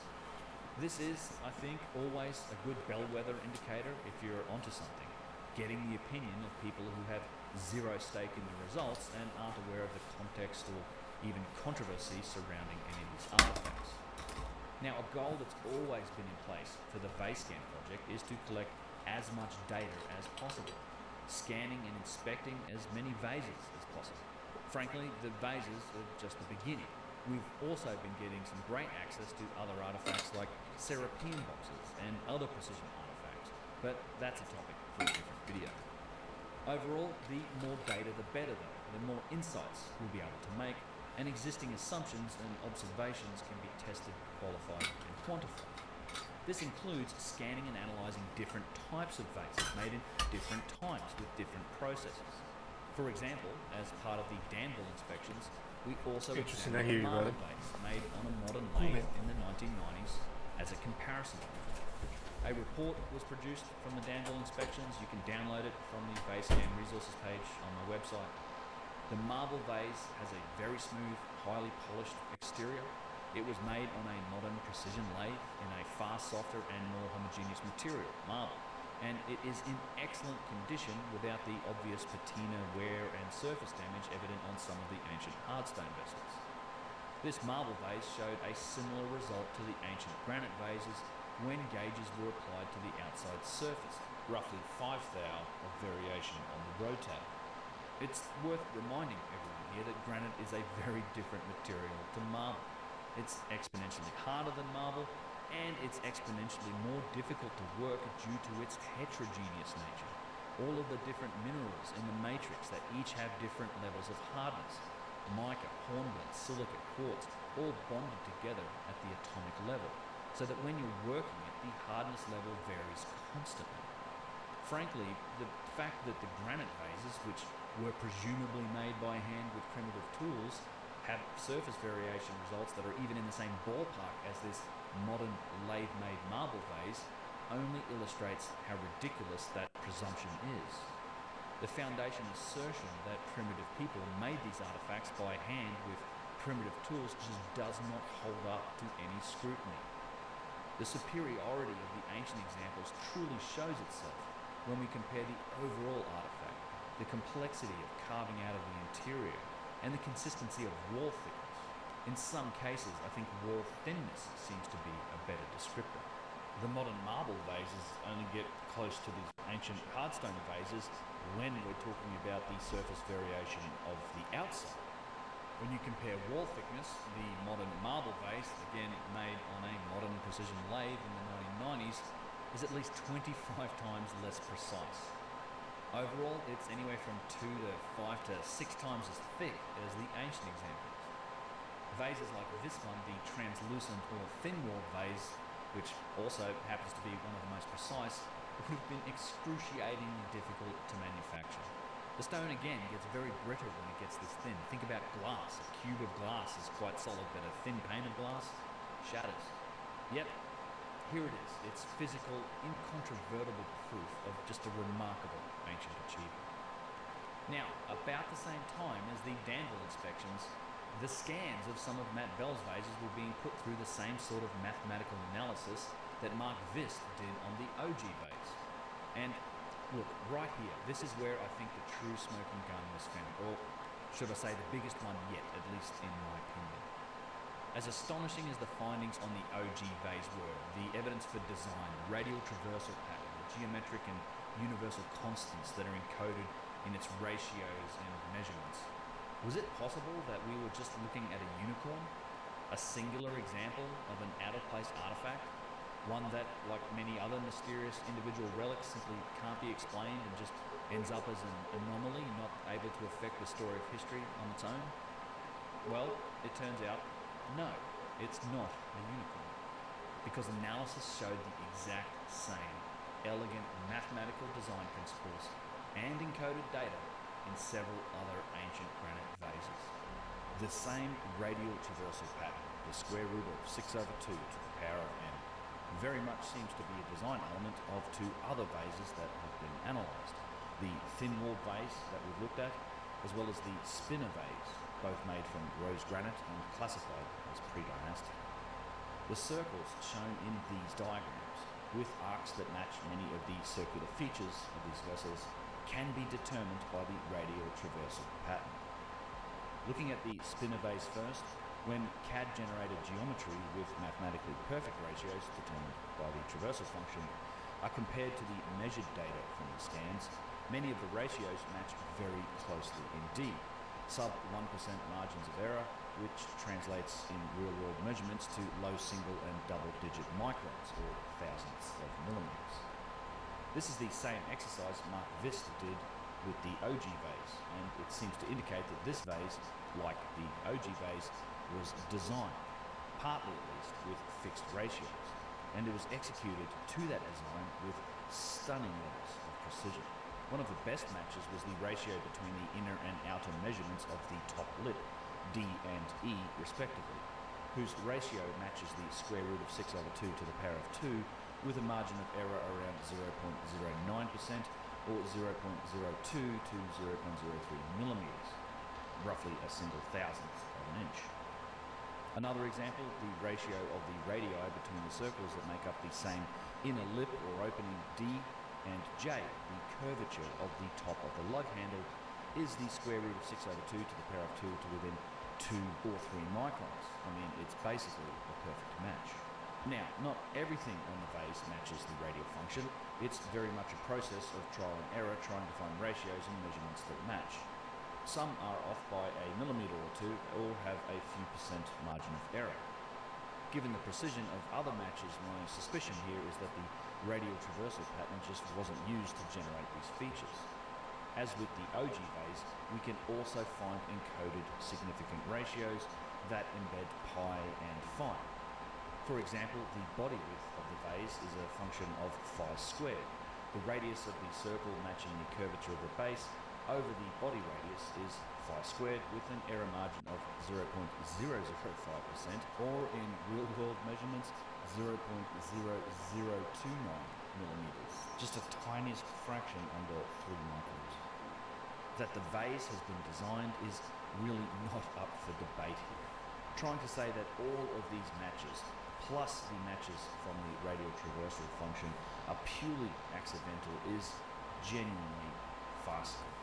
It gets even crazier when you consider some of the other design features of this vase, and this little detail might just be my favourite aspect of it, as it explains the vase's spinner nature.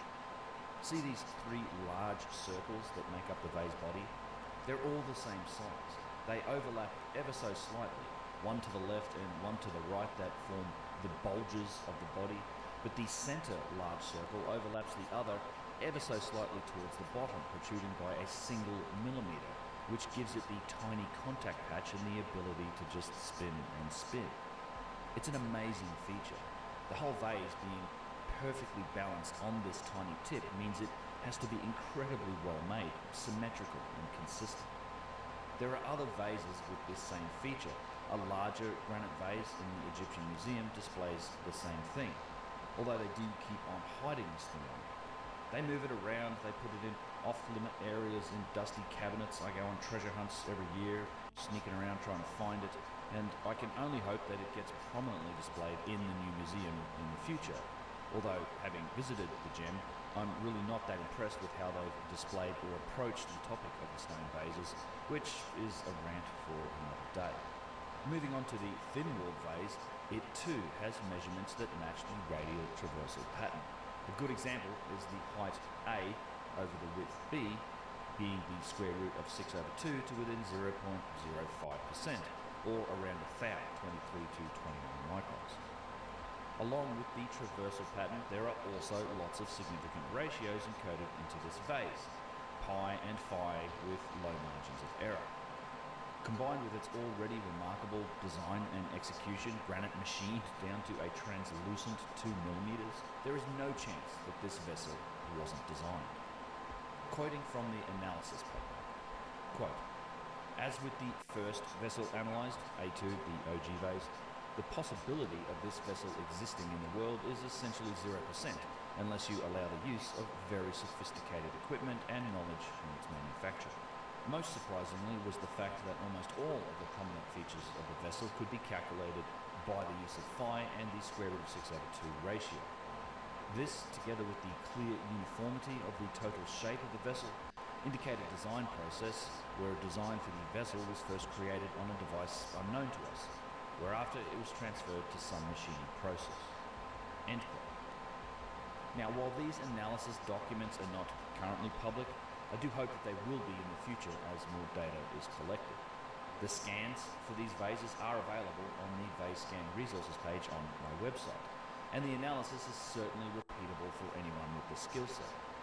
This type of work is difficult and time-consuming, but it's important, and I very much hope analysis like this will continue to happen on more vessels as the dataset increases.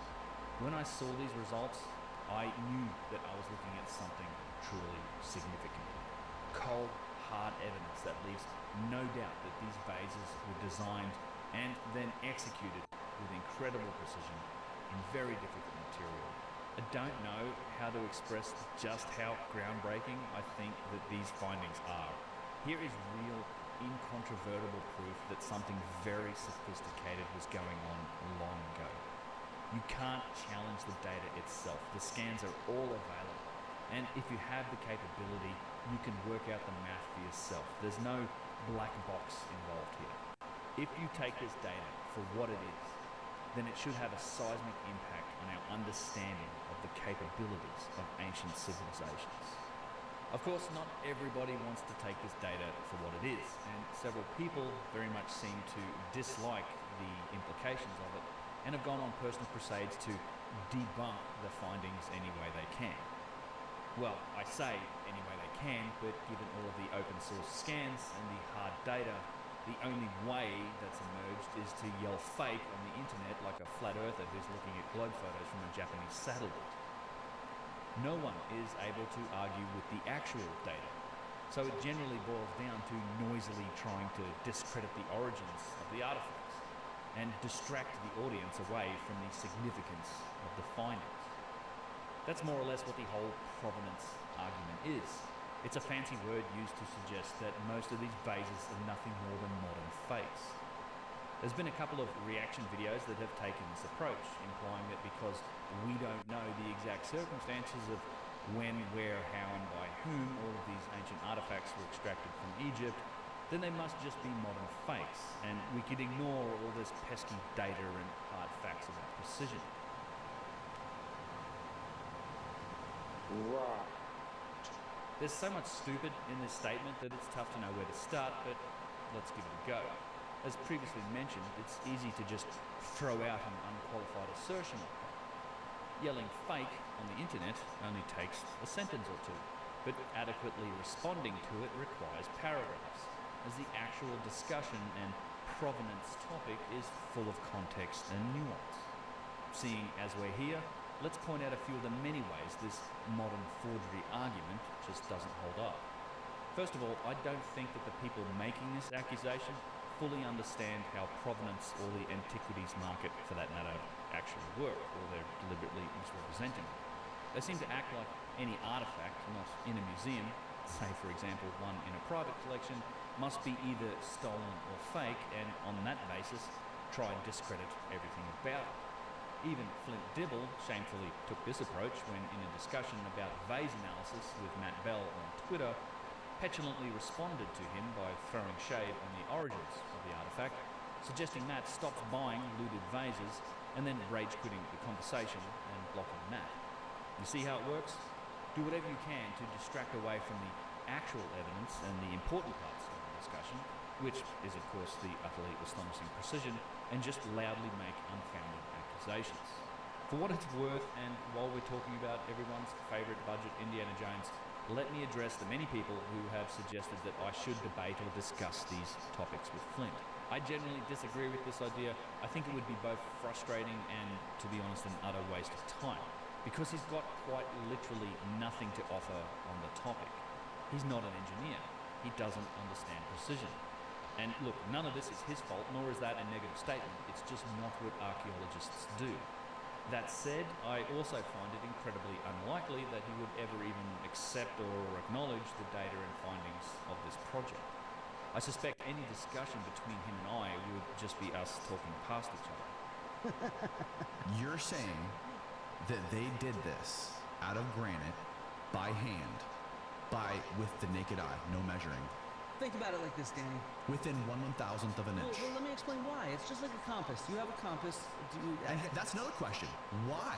Why does it have to be so perfect? Well, it's just the way they're making it that makes it so perfect, is what I'm trying to explain. I mean, you just have to watch what he had to say on this topic on the Danny Jones podcast, when he was challenged by Danny on the vases. We also have tomb paintings that show how these are being made with a drill that you rotate around. And so with a flint drill bit and stuff like that.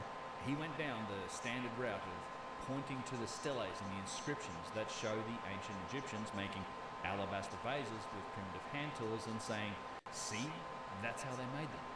Well, as we had discussed previously, it's obvious to anyone with eyes in their head that the alabaster vases are not precise. They're not the same thing as the hardstone vases, and they're obviously handmade. Flint is either ignorant of the facts or he's being deliberately disingenuous, as the process Flint is pointing to here does not show them making precision hard stone vases. As we went through, it's specific to the imprecise alabaster vessels, and this is in fact the mainstream archaeological position. He's going against his academic colleagues here in a sneaky attempt to try and just smear this process across the whole precision vase topic. Remember, he studied seeds and foodways in ancient Greece, not the artifacts of ancient Egypt. So look, let's give him the benefit of the doubt here and assume he just doesn't know. If he wants to learn what this process really means, he can visit the Imhotep Museum in Saqqara, home of the Step Pyramid and home to the discovery of 40,000 to 50,000 stone vases, as well as being the home of the inscriptions that depict this process. What it says in that museum about this process specifically is as follows. Quote, during the reign of Djoser, Imhotep, as a master craftsman, supervised the production of vessels in calcite, Egyptian alabaster, instead of the harder stone used more commonly in the early dynastic period. Vessels were shaped first with dolerite pounders and copper chisels. The inside was hollowed by using a drill formed by a wooden shaft with a crank at the top and flint blade at the bottom. Two heavy stones were placed on top of the drill to press it into the stone. End quote. It's literally written right on the walls in the museum that is dedicated to the discovery of ancient vases that this process is not of them making hardstone vases. It is specifically for the alabaster industry. And so you have the drill, and then you have the bit that comes out here. That's at a set distance from the center of that. It's the radius of a circle, if you see what I mean. As it spins around, it's just making a perfect circumference. Just like how a compass works. You don't need high tech to do that. Mhm. It's just the motion of creating it in a circular way that's going to naturally make it reasonably perfect, if you see what I mean. So is that what the Egyptologists, the conventional Egyptologists say about these? That they were made on circular bits. So the drill is moving around circular drill bits. Yeah. But how did they open it up on the? I'm sorry. How did they open it up on the inside? Well, you put something in and then you attach it. So there's a wooden thing going in, and you attach the drill bit on it so that it circles around. If you're making wood, the thing you're spinning is wood, and flint and stone is attached. It's almost painful that I have to explain something that seems so obvious. The alabaster work is clearly the result of a primitive process like this. The hardstone vases are, on the other hand, precise, perfect, infinitely more difficult to make, and just as clearly not the result of a primitive process. The museum even breaks them into different categories for you on other sides of the same room. If you need more practical examples, you can visit any of the alabaster factories on the West Bank at Luxor, and they will proudly demonstrate to you the exact same primitive technique today, working in alabaster, albeit with steel tools. You know what they're not doing in these shops? Trying to use this method on granite, probably because they're not stupid. It's not all bad though. I did find it fairly hilarious when Flint tried to use his hands to demonstrate just how you could rub a wooden stick between your palms and achieve aerospace level precision in granite and diorite. So if nothing else, thanks for the giggle there. Returning back to this provenance topic, the idea that artifacts not in a museum can only be stolen or fake is, of course, nonsense. Antiquities have been bought and sold as long as there's been antiquities and money. Museums acquire artifacts from antiquities markets and dealers all the time. Tons of stuff in museums is on loan from private collections. You see those little plaques all the time. This collection is graciously on loan from this old, stupidly rich person who doesn't have room for it in a castle anymore. Also, not everything in museums just magically has impeccable provenance purely because it's in a museum. Lots and lots of artifacts in museums are classified and dated according to form, style, stone type, those types of things, yet the little plaque next to it might say pre-dynastic or 26th dynasty. But in reality, we really have no idea exactly where it came from or of its history before it landed in a display case in the museum. It's generally all the same stuff. Of course, many artifacts do happen to have impeccable provenance, and in a shocking turn of events, the people on the internet yelling fake never seem to acknowledge that artifacts with impeccable provenance also exist in private collections. In fact, several such vessels have been analysed by the VaseScan project. Adam Young has a large vase dated well into pre-dynastic times by carbon-14 analysis of the burial that it was found in, and that was legitimately given to a Czech ambassador in the 1930s as a gift. People then die, estate sales happen, ultimately ends up in an auction house and onto the market, and in this case it was eventually acquired by Adam. Matt Bell also has several vessels with impeccable provenance, and several of those show incredible precision, like this one. It goes back to 3650 to 3550 BC, so you're talking about a stone object that's essentially perfectly round. It's over 5,500 years old and predates the lathe by over 2,000 years. It's made out of serpentine. The provenance is of the Royal Tyler family in the state. He lived from 1884 to 1953 and was basically collecting the twins, as I understand it. And it does have some of these marks on the top up in here, similar to the femoral base. So I want to just show you the precision of this thing real quick. If you look at the lip and measure the lip, you've got 1.736 inches. Flip it 90 degrees, rotate to check the roundness. Close it on. 1.7375, so 1.5 thousandths of an inch deviation between the X and Y axis on the lip. So super precise, super old, and really a unique artifact.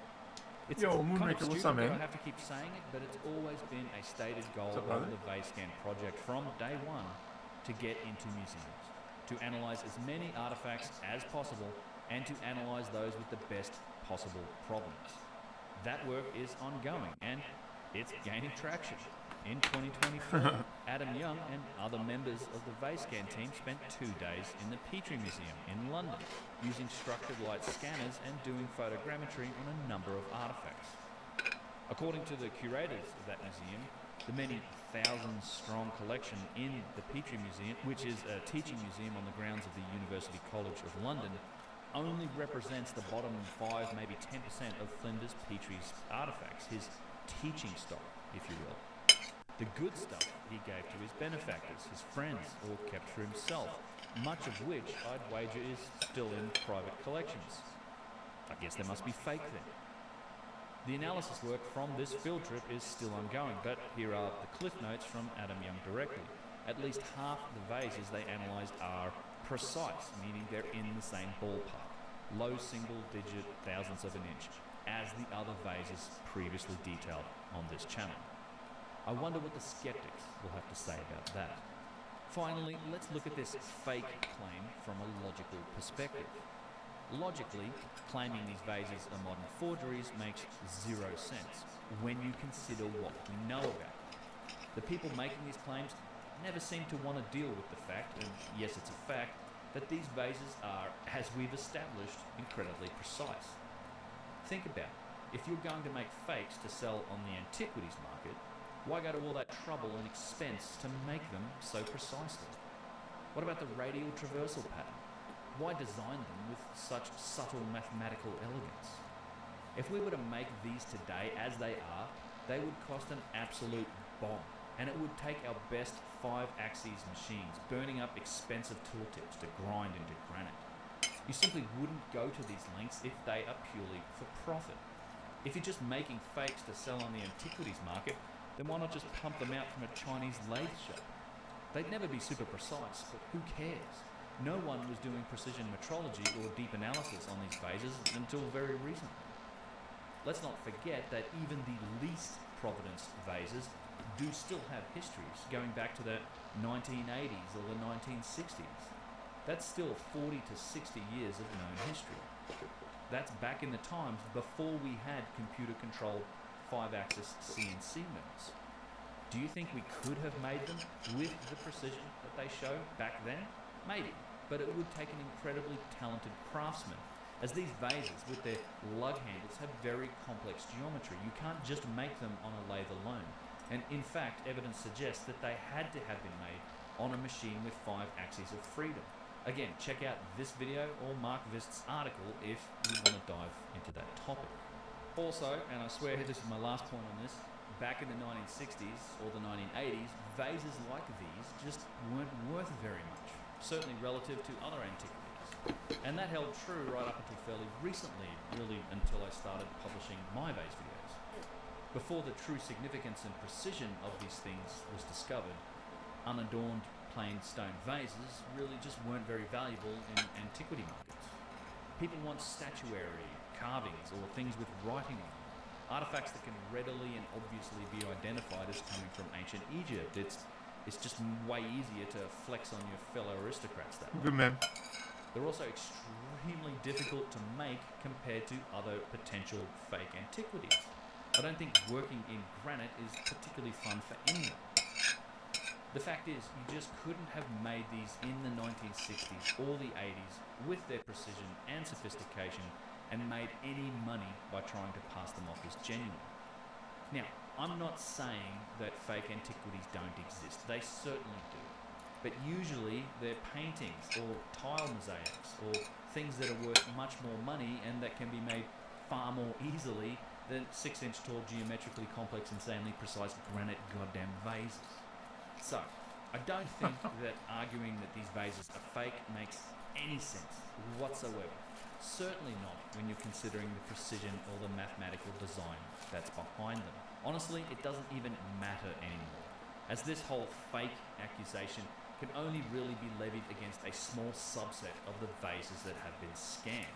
At this point, many of the scanned vases have just excellent provenance, or they've been ones that are in museums, like those in the Petrie Museum. Speaking of scanning things with excellent provenance, something else very interesting happened in late 2024 when I was in Egypt for a few weeks. For several days at the end of my trip there, I was joined by Adam Young, Carolee Poker, and Kyle Allen, and we had a structured light scanner with us, capable of scanning objects down to 0.02 millimeters resolution, which is just under 1,000th of an inch. And we took this thing on some special permission accesses and scanned some very interesting sites and artifacts in Egypt. Here's us going into the Serapeum in the pre-dawn darkness, as well as scanning the inside of a Serapeum box.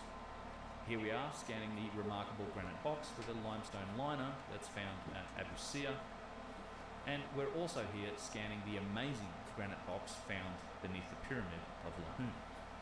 As far as scanning vases go, how do you think the whole fake argument is going to hold up when here we are literally 150 feet below the step pyramid scanning large fragments of hardstone vessels that are still there, and these are fragments that have been there for thousands of years. What happens when some of these turn out to be precise, as I expect them to be, just as some of the vases in the Petrie Museum were?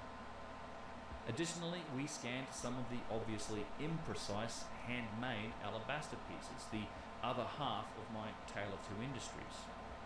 While we were also in Egypt, we scanned some modern handmade vases, just like this one, which is a beautiful piece made by Yusuf's brother Jacob with handheld power tools, not on a lathe. These will all be useful data points in the analysis to come. This all happened very recently, and the analysis work is both time-consuming and ongoing, but it'll definitely be shared here on this channel when it's ready. More to come on these topics. So going forward, 2025 looks set to be a very exciting year for this project, as while I can't talk about the specific details, very good things have been happening in the background. The wheels are in motion for the team to gain access to what you might consider the holy grail of vases to scan. I'll leave it at this, but I'm expecting big things from 2025. One other player entered the vase scan game in 2024, and I want to thank Dr. Max Zamilov for his interest in this topic. Max is a PhD engineer and physicist.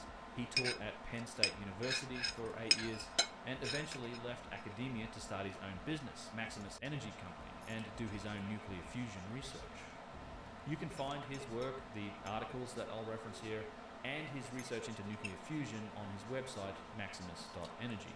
Max reached out to me last year and let me know that he had a couple of scanning electron microscopes just laying around in his living room, as you do, and wouldn't it be really interesting to look at fragments from the hardstone vases under an SEM? So that's exactly what we did. SEMs are a particularly interesting tool because not only do you get very high magnification levels, but they also give a readout as to the elemental composition of material.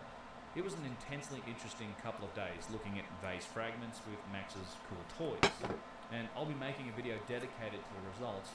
I still need to talk to some geochemists and increase my own understanding of what we found, and really what we didn't find. The main takeaways were that these samples were very clean in general, very little contamination at all, and most significantly that there was zero copper anywhere. According to mainstream Egyptology, copper tools are absolutely in the stonework toolbox of ancient Egyptians. Also, given that generally all of the vessels are tube drilled as an initial step, you can actually see the tube drilling mark at the bottom of many of them. And given that these tube drills are explained by Egyptologists as a result of grinding with sand and copper tubes, you'd expect to see some copper here in the form of microscopic pieces embedded in the stone. But nope, zero copper, zilch, anywhere we look. However, that's not to say that we didn't find anything. We did find some other interesting metals, particularly in the tool marks from the tubular drills, as these areas were of particular interest. Metal is very reflective under the electron beam in the SEM, so it's easy to see when it turns up. Across all of the 6 or 7 fragments we looked at in the SEM, we found evidence for and combinations of tin, zircon, zinc, iron, and, remarkably, titanium. Titanium wasn't even discovered as an element until the 1800s, and it certainly wasn't used in anything outside of laboratories until the 1930s. Yet we found it in multiple spots on these vase fragments. In places it seemed to potentially be an alloy mixed with iron, and on one piece we found what seemed to be a 20 to 30 micron wide fragment that was embedded in the stone, inside a grooved tool mark. The metals that we found did not appear to be naturally occurring oxides. We weren't getting returns for the other elements that you'd see in oxides. And sometimes you could actually see the pieces, particularly the larger titanium piece, and it seems unlikely that these are here purely due to contamination. The various metals and the combinations of them that we found have some interesting possible industrial applications, at least in our modern world, but that's just speculation at this point. So, what does all this mean? I'm not exactly sure yet. I'm not jumping to any conclusions here, and there is much more work to be done to make this a more methodical study. I think the true significance of this is the lack of any copper, but it's a good initial starting point for some more research, which is ongoing. That said, if you're interested in more details about our initial findings and this scanning electron microscope experiment, I did do a live stream where I discussed this work and the results in detail. The replay is linked below. Max Zanonov also analysed the scan results from Matt Bell's collection of vases and vessels. He's produced what I think is the first study looking at the metrology results from a wide range of multiple vases that have been scanned. This is exactly the sort of thing that I had expected would start to be possible as we collectively increase the data set. Max's study encompassed 22 of the pre-dynastic and early dynastic hardstone vases from Matt's collection, along with 3 high-quality modern lathe-made vases, as well as Olga Vidovina's 2 handmade stone vases, one from diorite, another one from marble breccia. And yes, these are the vases that I mentioned earlier, the ones that these skeptics on the internet all like to point to as being proof that you can make highly precise hardstone vases by hand. However, we're about to see just how incorrect that claim is.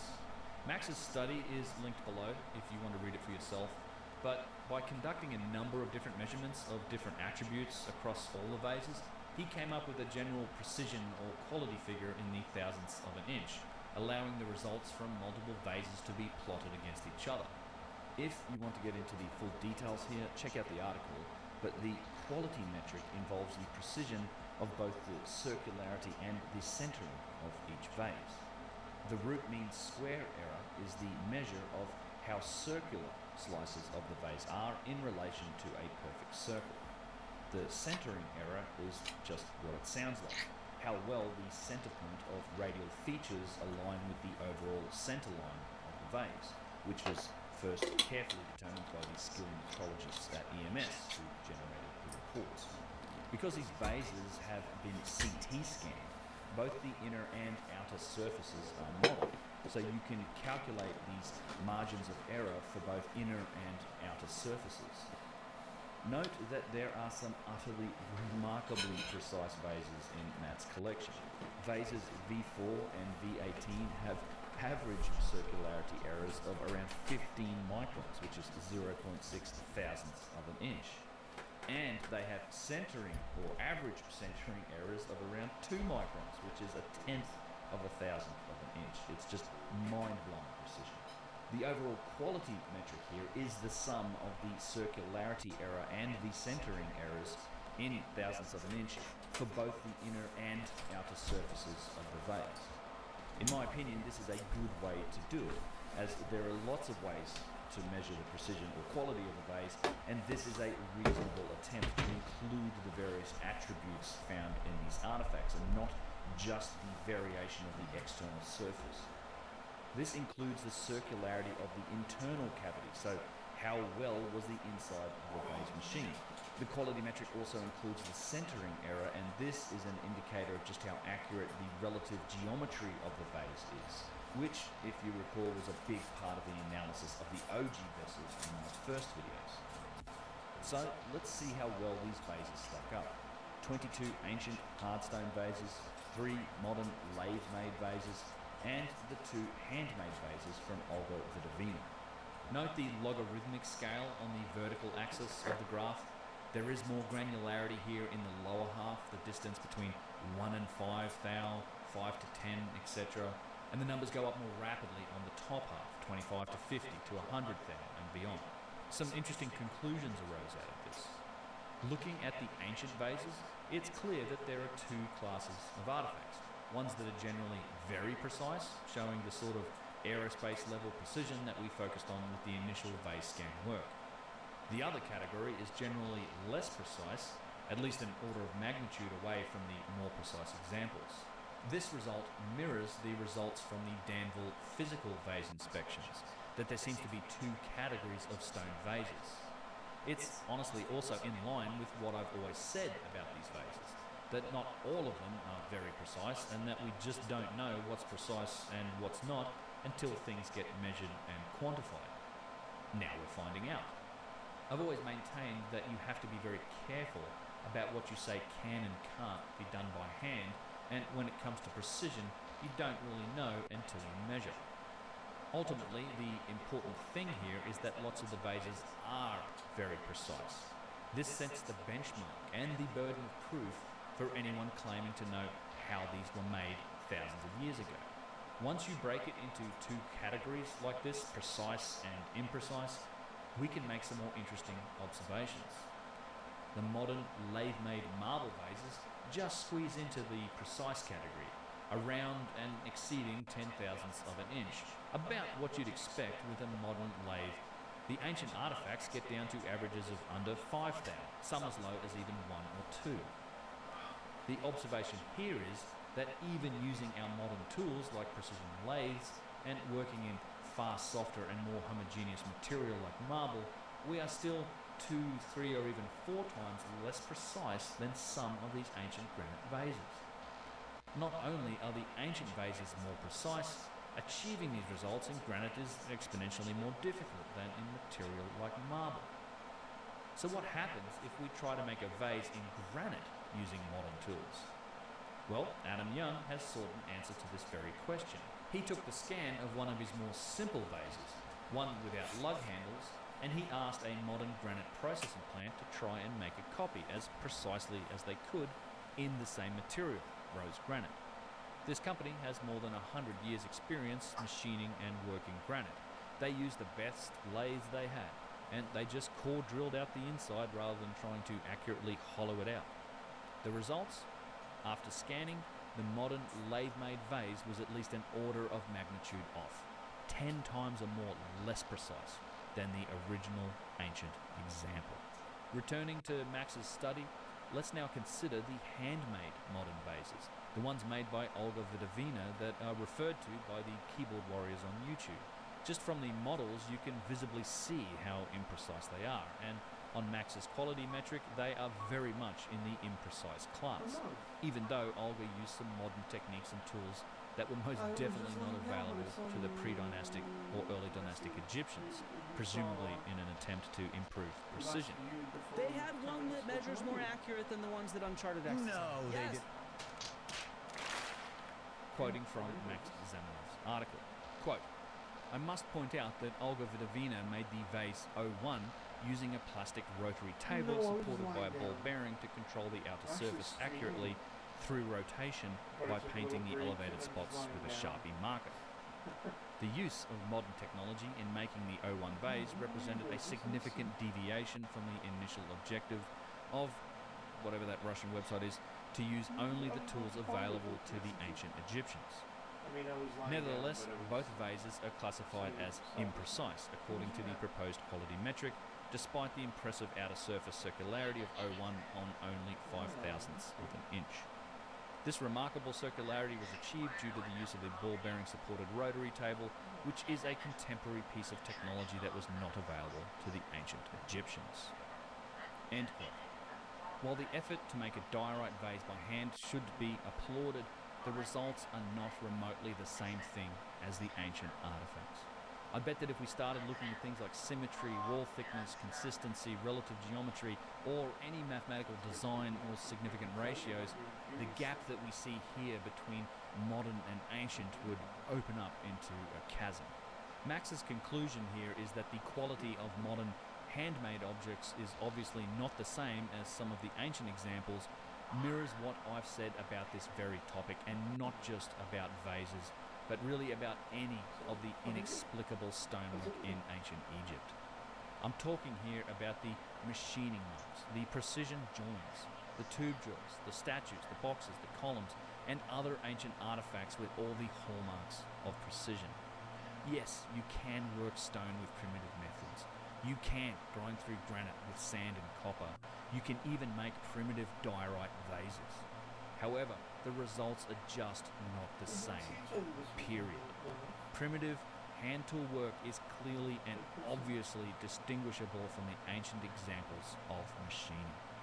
That's the conclusion I've come to in many of my previous investigations.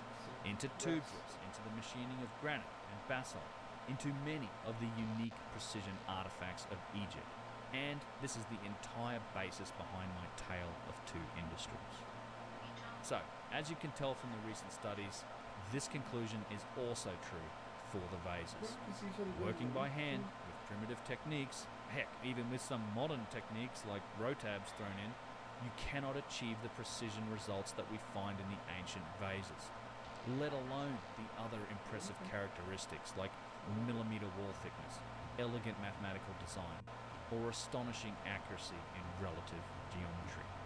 To me, all of the recent metrology, scanning, and analysis has only served to deepen the mystery around these artifacts and make the conclusions drawn from them even more inescapable.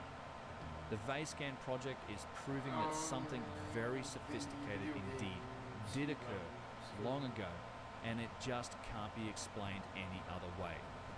In my opinion, any honest appraisal of the data here should lay the groundwork for a serious reinterpretation, even a rewriting of history. I believe these precision vessels provide the link through their machining and their precision to other larger artifacts, and they make the possibility of a much longer timeline, one filled with inheritance, renovation, and reuse, far more likely than our current explanation that primitive people barely out of the Stone Age just tried really hard and somehow made magic happen. Combine this new data with the evidence for cataclysm, the evidence for longer and more complex human timelines, and with the cultural evidence for precursor advanced ancestors that comes from ancient civilizations themselves, and we're left with a simple conclusion. It's time to rewrite the story of our origins and of our past, and time to take an open-minded look at all of the new evidence, with all of our scientific capability, and to see where it leads. I actually think doing this is important for the future of humanity But that's a topic for another day. So, a lot has happened in 2024. This video turned out to be a lot longer than I expected, and no doubt I still have plenty of work to do to follow up with some detailed deep dives into the various activities that took place. Things like the scanning electron microscopy work, the scan work in Egypt, the Petrie Museum, those sort of things. I also think we've managed to thoroughly spank some of the skeptical objections to the vase scan work, even if I believe that the whole fake argument didn't really hold any water in the first place. As we move into 2025, even bigger things are going to happen. Details are still being worked out, but there is significant inertia and official legitimacy behind this work now. And believe me, institutions around the world are starting to take notice. The data-driven, scientific approach being taken by the professionals involved in the project is helping to unveil more and more layers of detail into one of the most mysterious aspects of the ancient past. And I remain entirely privileged and honoured to play some small part in that.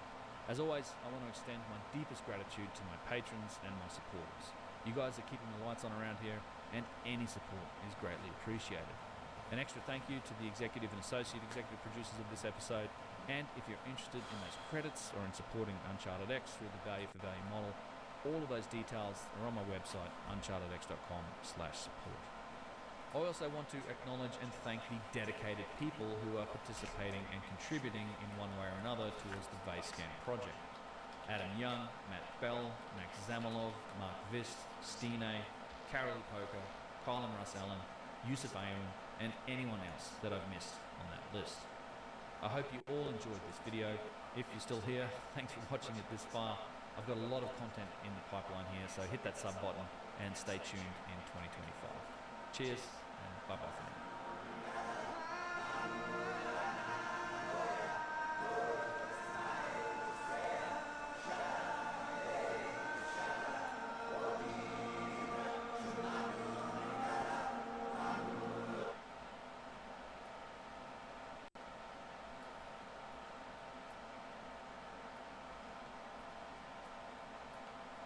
Of the weathering of the units.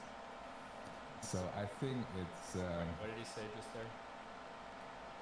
The age of the carbon dates is correlated also with the degree of the weathering of the units. So I think it's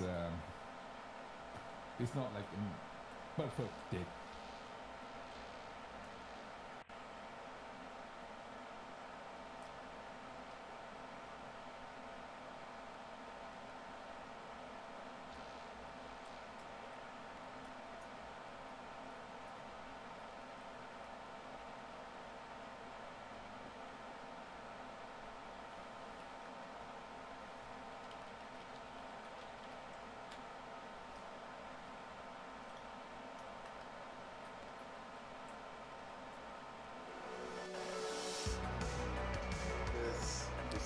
That I've been looking for since I got out here. Okay, there's no way this is correct. Yeah, I'm getting pretty close to just calling this probably the coolest place I've ever been in.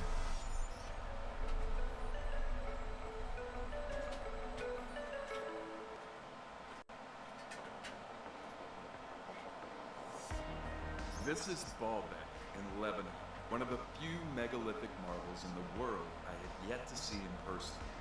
Home to some of the greatest marvels on the planet when it comes to megalithic structures. 2 days here didn't feel like enough, even though we saw everything at the site. At the top of my list for most memorable journeys, just getting here was an adventure. Driving through the mountain passes with cars racing past us, making it through several Hezbollah-controlled checkpoints, hearing machine gun fire all around us while exploring. Just heard gunshots. And of course, seeing some of the most famous megaliths in the world. Welcome to Georgia.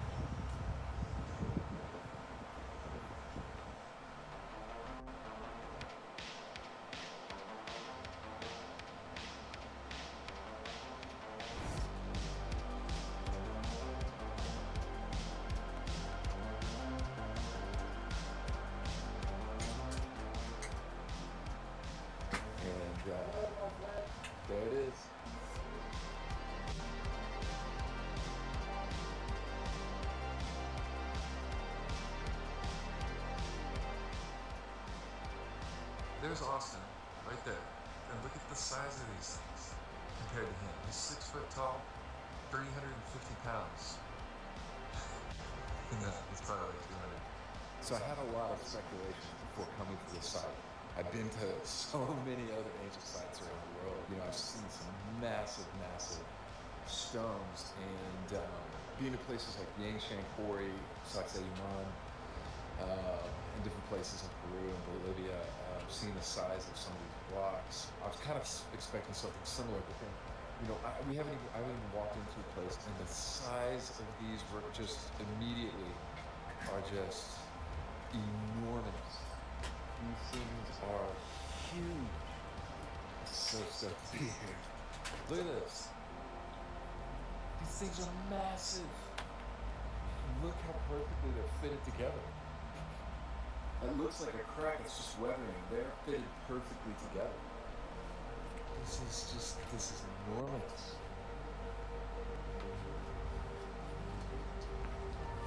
I am like blown away at this. Guys, hopefully you can get a sense of scale here, just how massive this is. I mean, I've been all over the world to so many different sites, and I'm not sure I've ever seen anything quite like this on this scale. This is just enormous. I'm 6'2".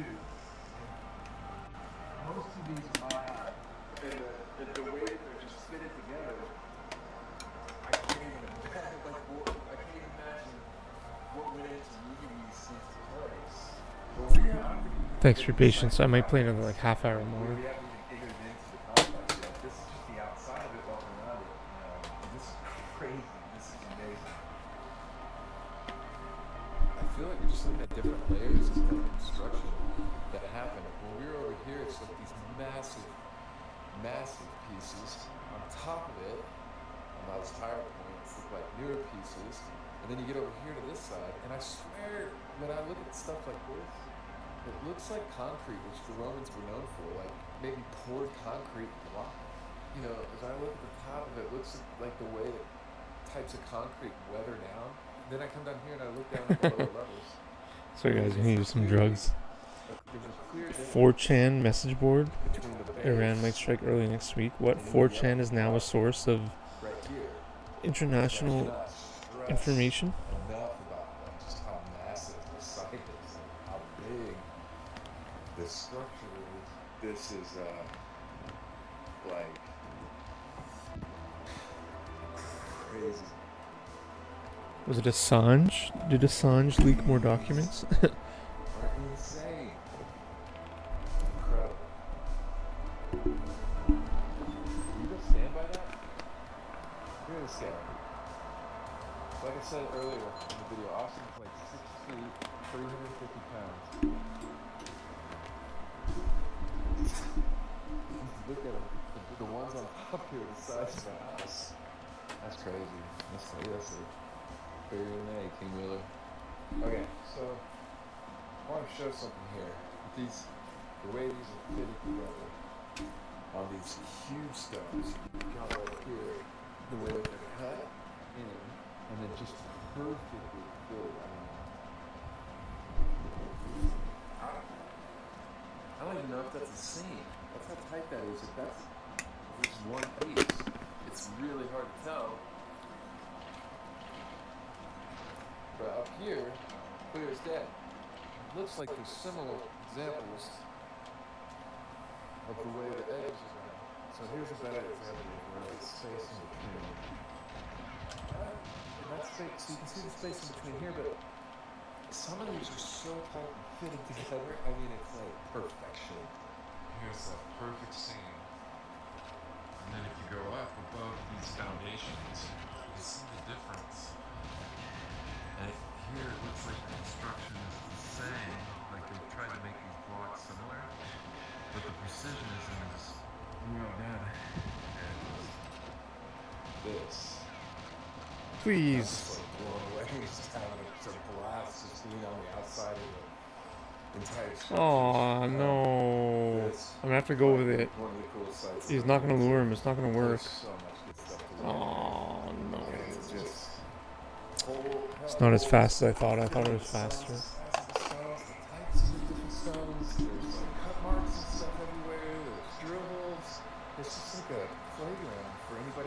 shooting and stuff. And it was quite an adventure getting here, which just makes it even cooler. This is just so good. So I'm walking up on the propylaea and the hexagonal courtyard. And the structure, the entrance here is massive. And we've just spent a bunch of time walking around the outside of this structure. Now apparently this leads off to the Temple of Jupiter. So we're making our way from here to over there. But I'm going to walk you guys over to the side real quick, because what you see, they have put up here as a recreation of what this used to look like. This is that entrance we just came out. It's impressive right now, but that would have been incredibly impressive. And so here's some more reconstruction diagrams here. A little bit about the site if you want to pause the video. Wow, look at this. I'm just trying to imagine walking through here when all of this was in top form.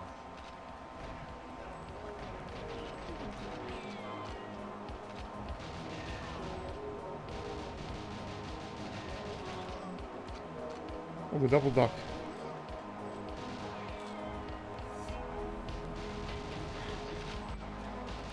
Walking through the hexagonal. No. And it all kind of dips down. There's like stairs going down in the center. It's like a depression, like lower area, all surrounded by stuff. And they think there's just to be a whole cover over the whole roof over this whole area. That would have been something incredible. Nice, man. All stuff like this. It's awesome. Yeah, the vape. Vape makes it. I don't even know.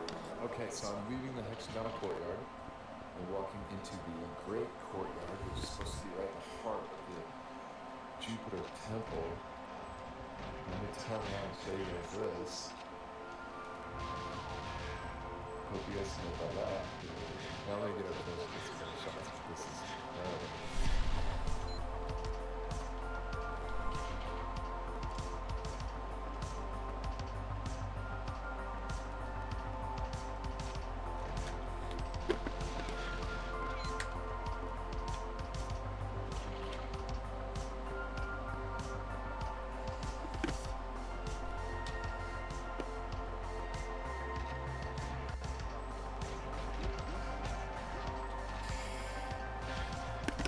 Yeah, the vape is pretty amazing.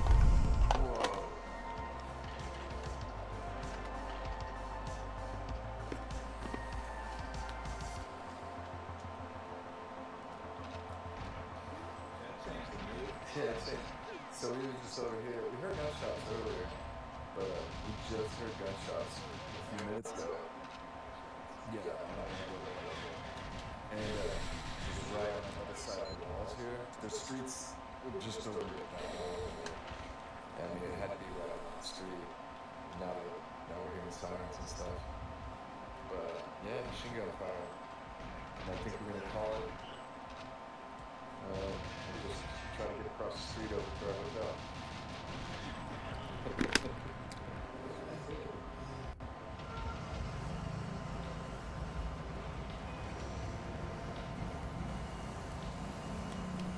So one of the reasons I absolutely love megalithic sites is you know what is original and what isn't, or might not be. Baalbek is a perfect example, with many parts being reconstructed, but, especially with the foundational stones, you know they have never been moved. Baalbek's Trilithon stones are some of the largest, if not the largest, man-made ancient stones ever moved in the world. They are a wonder to see in person. If you want to learn more about just how much most of the world's ancient sites are altered and changed for the sake of tourism dollars, check out my video extensively covering this topic. It's pretty amazing. Sites I visited on every So much healthier too and cleaner. in March of So much better for your teeth too. It's taken me 10 years to uncover some of the ugly truths in modern archaeology. I think you'll be surprised by what I show you.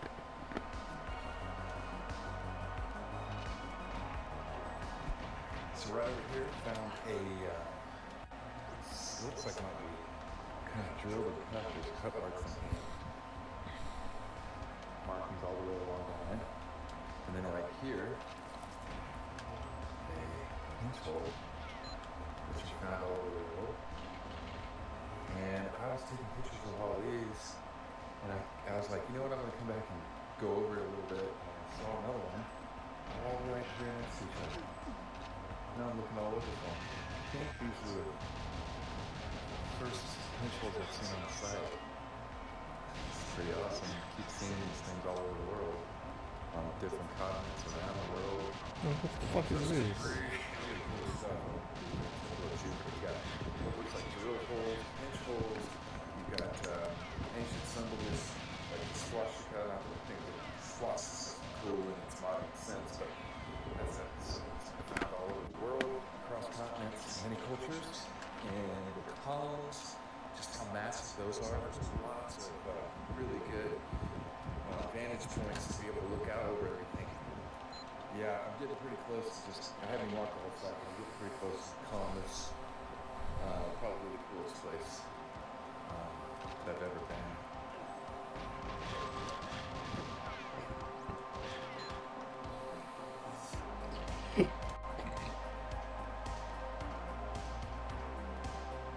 Pardon me.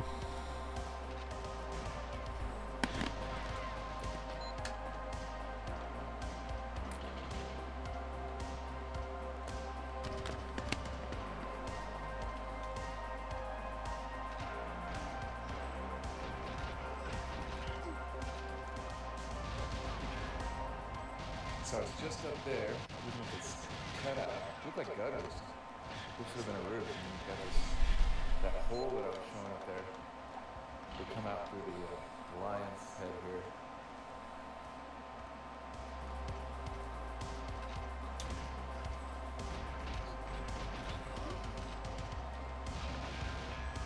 What the fuck is that?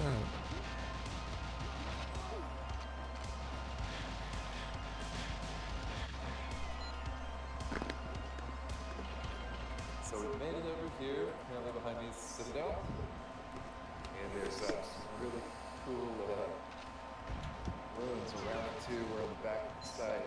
Here at the base. It's massive.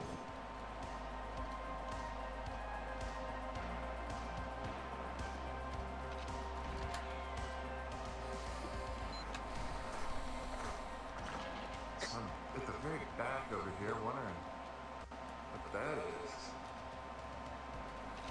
Yeah.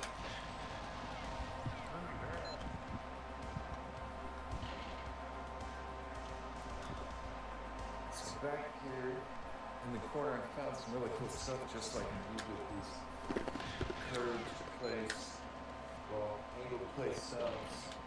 Kind of hard to tell, right in the corners, and also on both sides. These pinch holes.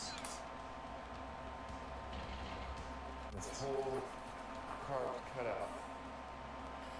So I'm starting to see a lot more of these around the site. So this is pretty interesting right here at the back of the Citadel.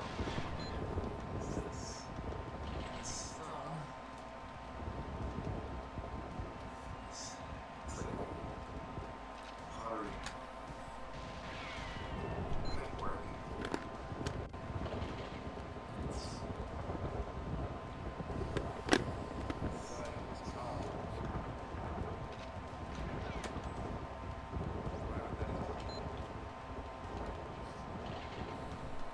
So all along the wall here, pinch holes.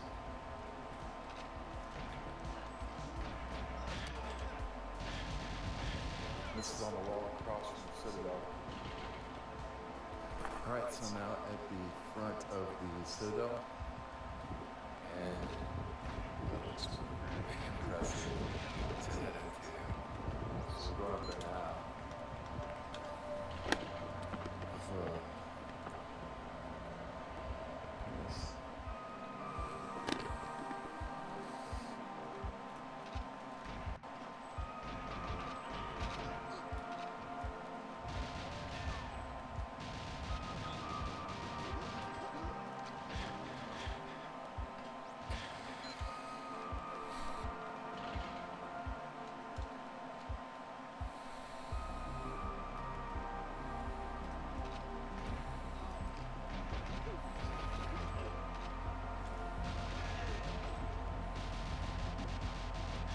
Come on, man.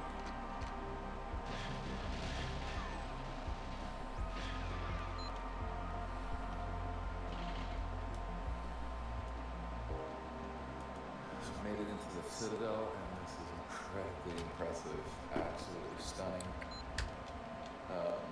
It's like the perfect lighting right now, too. Awesome.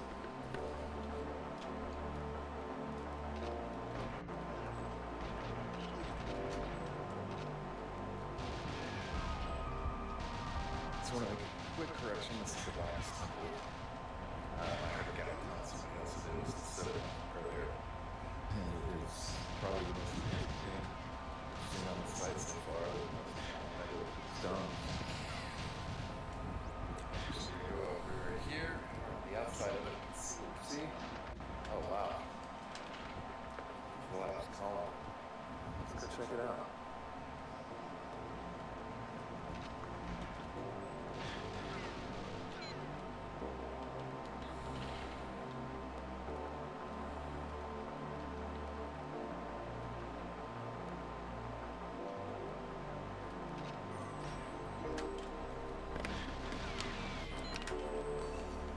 So over here on the backside of the Temple of Jupiter, you can see the West show. And earlier I was talking about the difference in the construction right here. All the wall around it is similar, and it looks like it probably collapsed here. And all the stones and different stuff are different construction. So walk through all the road and the spots where they have all of the starting stones and different things stacked up, and always spots like this at sites. And again, like I've said before, definitely take the time to walk through these areas where it looks like they're still waiting to be put in places or figure out what to do with them. But it's always worth walking here through these little areas because you're going to find all kinds of cool stuff. And look at this. That's pretty cool if you ask me. So we've done the whole side, other than the Temple of Venus is closed off. But I can get some shots from it off from the street because I mean it's just like surrounded by different roads. Right now I'm headed back over to the Trilithons, the largest stones on the site here. And I think yesterday, I mean I knew I was doing something incredible.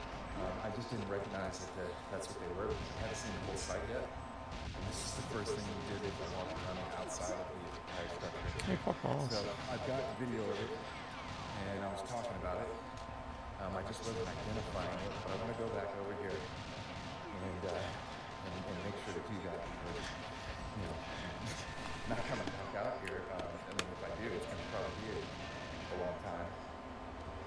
So I'm back here at the back of the site. And just taking another minute to really look at everything, and you can clearly see the difference between construction of these, everything here at the base, to everything that's on top of it. To me, it's clearly a different construction, different time periods, different people. This is, these are all massive.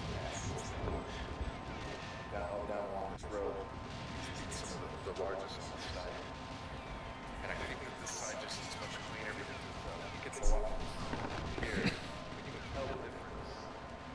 And, you know, it's not like it was just a base and then they just decided to start changing the construction because, you know, why would they not have in this case here? It looks like there might have been another piece a little bit more.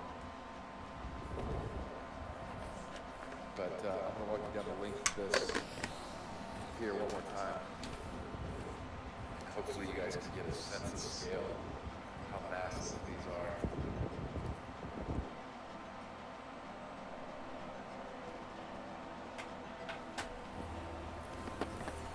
So I wanted to just show here how far down the structure actually goes. You can see in this hollow compression how much further down. These are whole walls here. And it makes you wonder how much of the site is actually still covered up, especially when you get back over there to the huge megalithic stones, like how deep they are. And in fact, I'm standing on structures here that curve out and away from the main wall. But I'm really curious just Thanks, Toad. I read the message before this. Message spam. Thanks, brother. I'm more relaxed now. I have food. I have drugs in me. I'm a little more chill. I might play a little bit longer.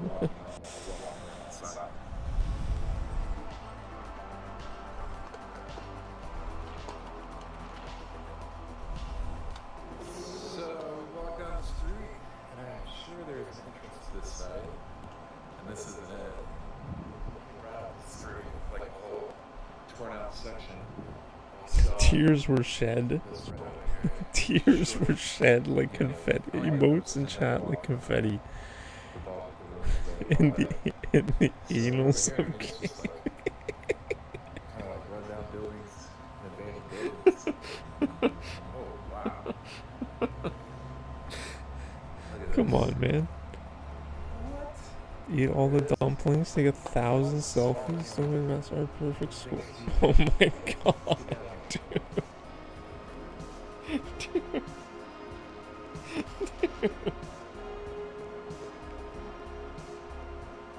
Bro, he is 100% correct. Goose, that comment is 1,000% correct, let me tell you. That was like the main reason why I left China.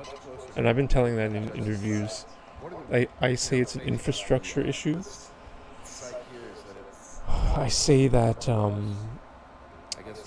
the school rents the rooms from a building and the building owner doesn't take care of the building.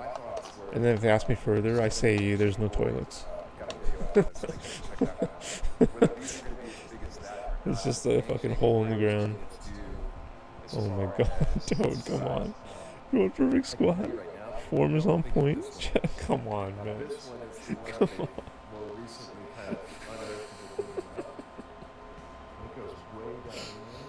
Come on.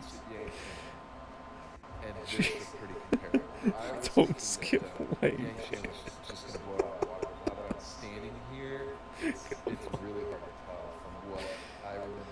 Bros. Okay, guys, I have to tell you a story. I don't think I've... So...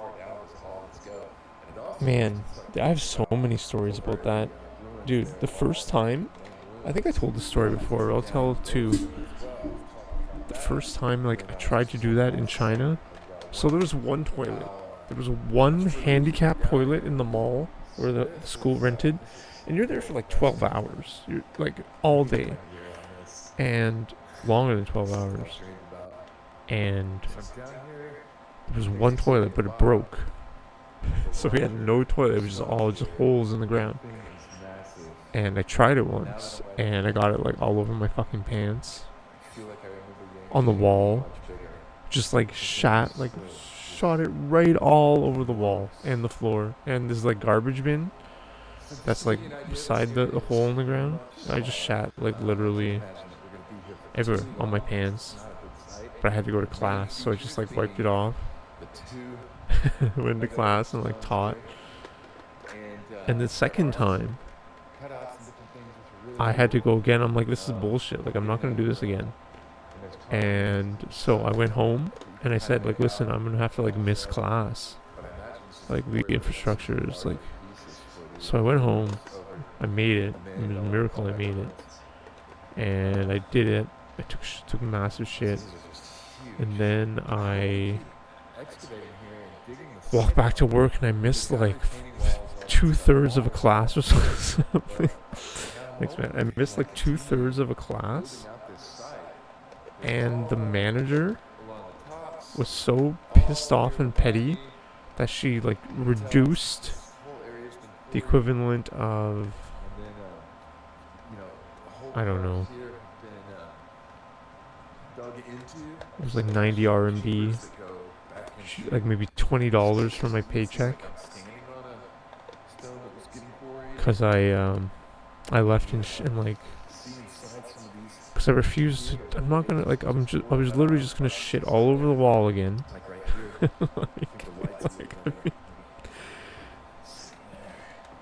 And the lack of doors So not only are there no toilets, there's no doors. You know how many times I've made eye contact with a Chinese man smoking a cigarette, taking a dump? Like more than 10. Continues underneath all of this here. There's this big open field before the street right there. Yeah, so that's like These buildings and stuff. a pretty incredible experiment. A moment. Oh, dude, it was like, it was crazy. It was crazy, man. And you said it. You said it before I left. You the uncouth, like, fucking uncouth.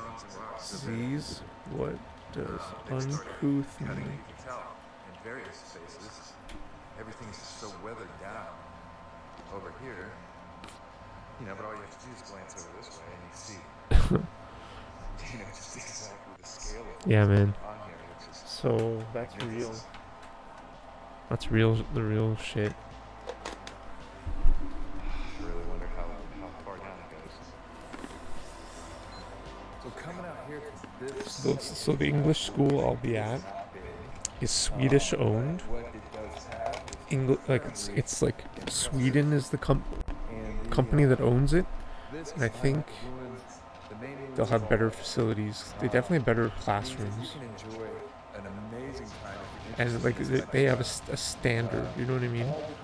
So I'm hopeful there's like a toilet.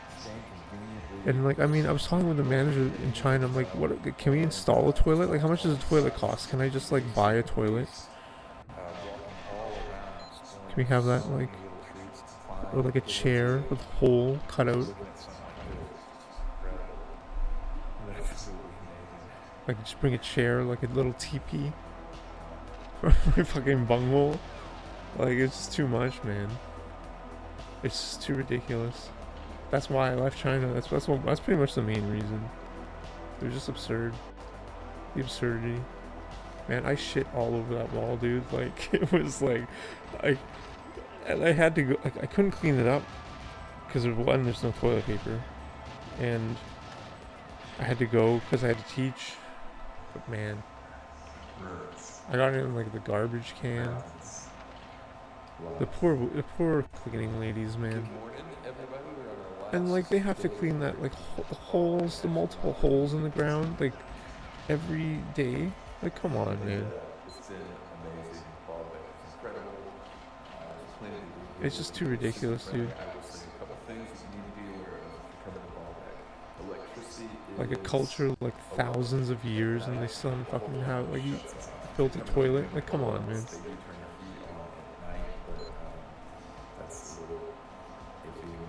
I love China. I love Chinese people. I love everyone.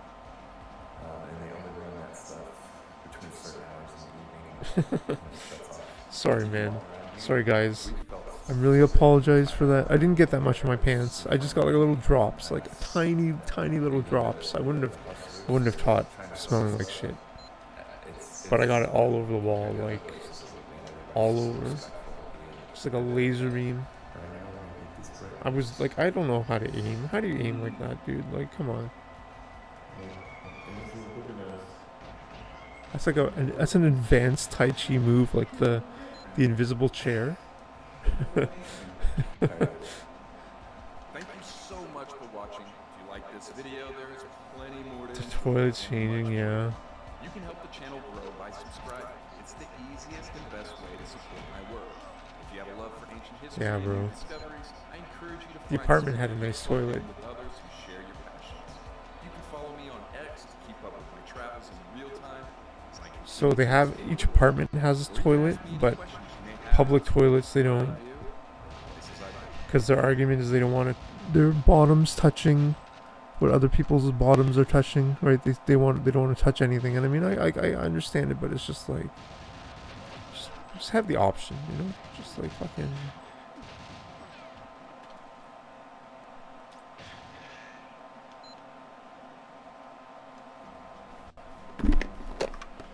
So yeah, bro.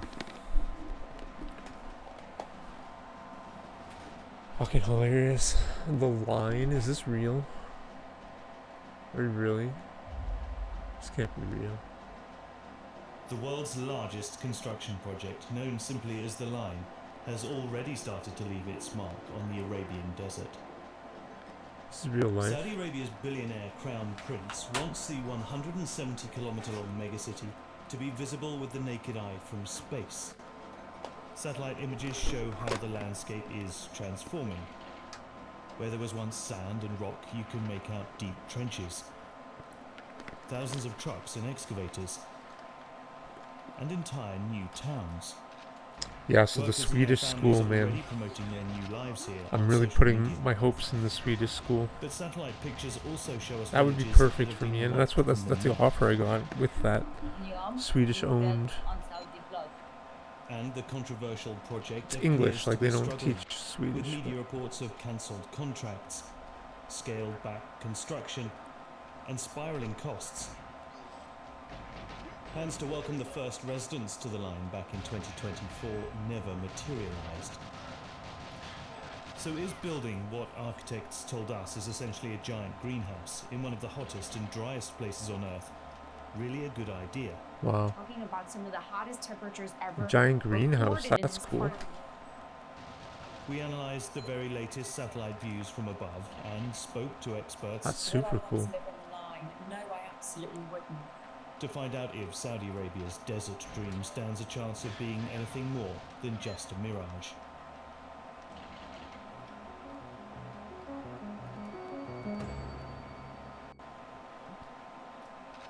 The Line is the brainchild of Saudi Arabia's Crown Prince Mohammed bin Salman, or MBS for short. In 2023, he told the Discovery Channel that he will build his extraordinary megacity against all odds. They say a lot of projects that happen in Saudi Arabia can be done. This is very ambitious. They can't keep saying that, and we can't keep proving them wrong. The multi-billionaire prince is no stranger to lavish spending and futuristic construction projects. It's all part of his Vision 2030 plan to diversify Saudi's economy away from fossil fuels and into sports, entertainment, technology and tourism.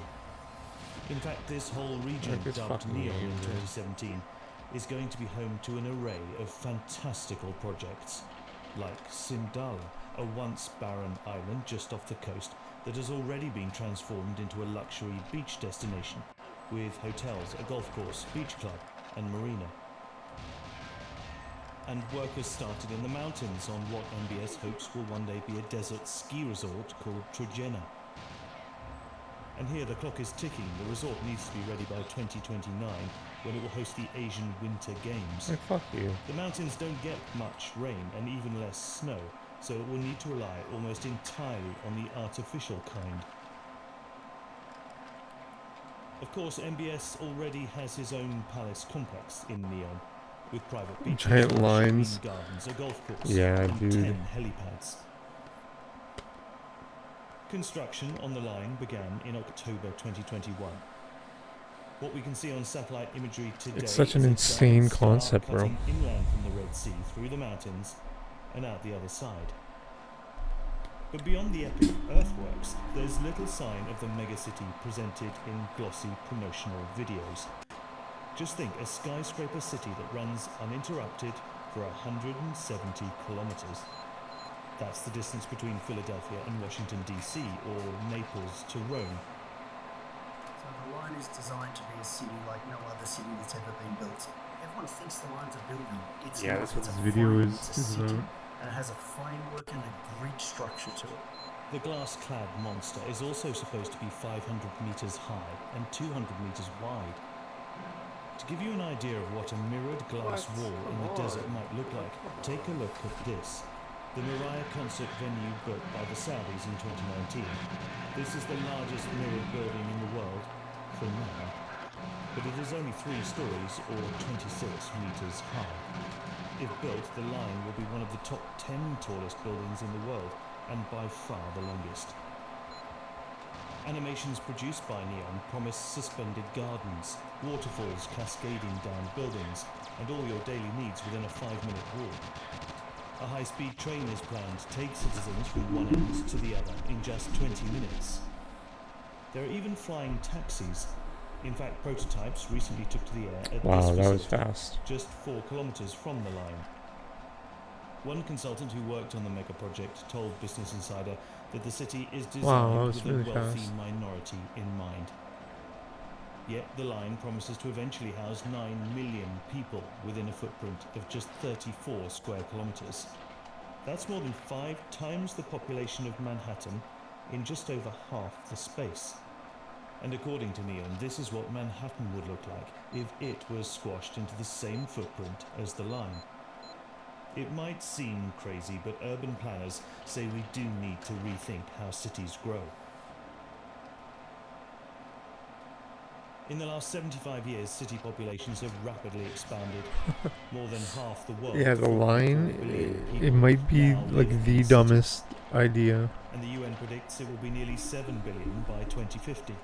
But this expansion is not I sustainable. mean, I don't live in a Look at the rapid desert. growth of Las Vegas in this time lapse of NASA satellite imagery. Or Lagos, But dude, Nigeria, high-speed over a trains are period of crazy 40 now. years. And Paris Like has high-speed expanded trains can go like 200 500 times in size since or 1800. 300 kilometers Even though per its hour. population today is only And like the 22 turbo times bigger. high-speed ones can go The like team at 500. Neon believe that cities need a Like it's reset. crazy how fast they can The go cities now. are falling into the trap of the traffic jams, the pollution, the social disconnect. If humanity is not ambitious in this precise moment, when are we going to be ambitious? It's just so The dumb. line is designed as a solution to both urban sprawl Yo, and True or population Face, what's up, man? explosion, as MBS told the Discovery Channel in 2023. The population gonna jump in Saudi Arabia from today, 32 million, Invictus. and 2030 something. Who between makes 4 to Invictus? 5 million. That's raised It's very just so important dumb. question Yeah, that it we need is. to create new city. Supporters of the line have praised MBS I mean, it for might be being bold amazing. and innovative. The energy within That's what I'm saying. Like it's probably really I retarded, think Neon is, the but it could pinnacle be of that change. And it's really exciting to amazing. be part of that. But not everyone is convinced by Could the be a design. utopia. The greatest architects and environmentalists would push boundaries. We need to Making it like a giant greenhouse is a really interesting For idea. thousands of years, we've mostly built cities that have dense, walkable centers, expanding outwards over time in a circle. Walkable interaction is the basis What's up, of True or cities. Faith? Thanks, man. Business is Yeah, one it's really dumb. I would not want to live historically and in the now, line. where you get easy interaction between people. And if a city the size of the line were instead built in a circle, more people would be in walking distance of each other. And what many people love about city living is the buzz of unpredictability. London, New York, Bangkok. They are big, they are messy, and you find all these fascinating places. The thing with Line, it lacks imagination, actually at the level of experience. Shape aside, Shoot. we actually want to Come live on, in an man. Like, enclosed even linear really? city in the desert. There's no precedent for a city where millions of people live in a building and may not go outside. Something like the line would be a massive social, psychological experiment. This is not the first grand plan. I imagine it would for take a lot of city, maintenance. but history shows It's like us how that rich they is rarely Saudi make it off the Arabia, drawing really? board. Can Toward they the end afford of all the that 19th maintenance? century, I urban don't know. planner Arturo Soria proposed a 55-kilometer-long central tram line in Madrid, with houses on either side. Fuck off. But only around 5 kilometers were ever built, and it's now absorbed into the sprawl of Madrid. Around 30 years later, Edgar Chambliss designed Road Town, a linear city with a monorail below ground and a walkway at the top. In the 1960s, 2 Princeton University professors devised the Jersey Corridor, a 32-kilometer linear city featuring 2 parallel buildings running between New Brunswick and Trenton. They hoped the city could one day switch fuck from you. Boston to Washington, D.C. But neither of these American dreams ever made it to brick and mortar. Perhaps the closest example we have to something like the line is Corviale, a 1-kilometer-long social housing block in Rome for 8,000 people. Never fully completed, it fell on hard times. And this is Yeah, what the it looks like maintenance. today. That's the thing, you can build it, but seems like if you MBS don't is maintain it, untethered by history. According to the Wall Street Journal, when urban planners suggested alternative designs, the Crown Prince brushed them aside. yeah. don't know, they could just shit in a hole in the ground.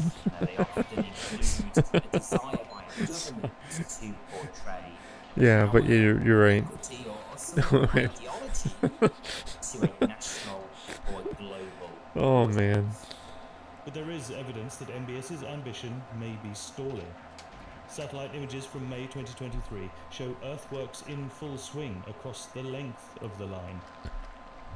Like, it's Almost a year ridiculous. later, Bloomberg reported that the line was being scaled back and workers dismissed. Like, I always thought it was just like, I thought it was like propaganda. To show less activity on the ground. The focus for now is a section of the line called the Hidden Marina, where residents will be able to sail under the city and then straight out to sea. Like, come on. Executives call it the largest excavation project in the world, moving over 90 million cubic meters of material. But it is now understood that only this 2.4 kilometer section of the line is expected to be built by 2030, instead of the full 170 kilometers.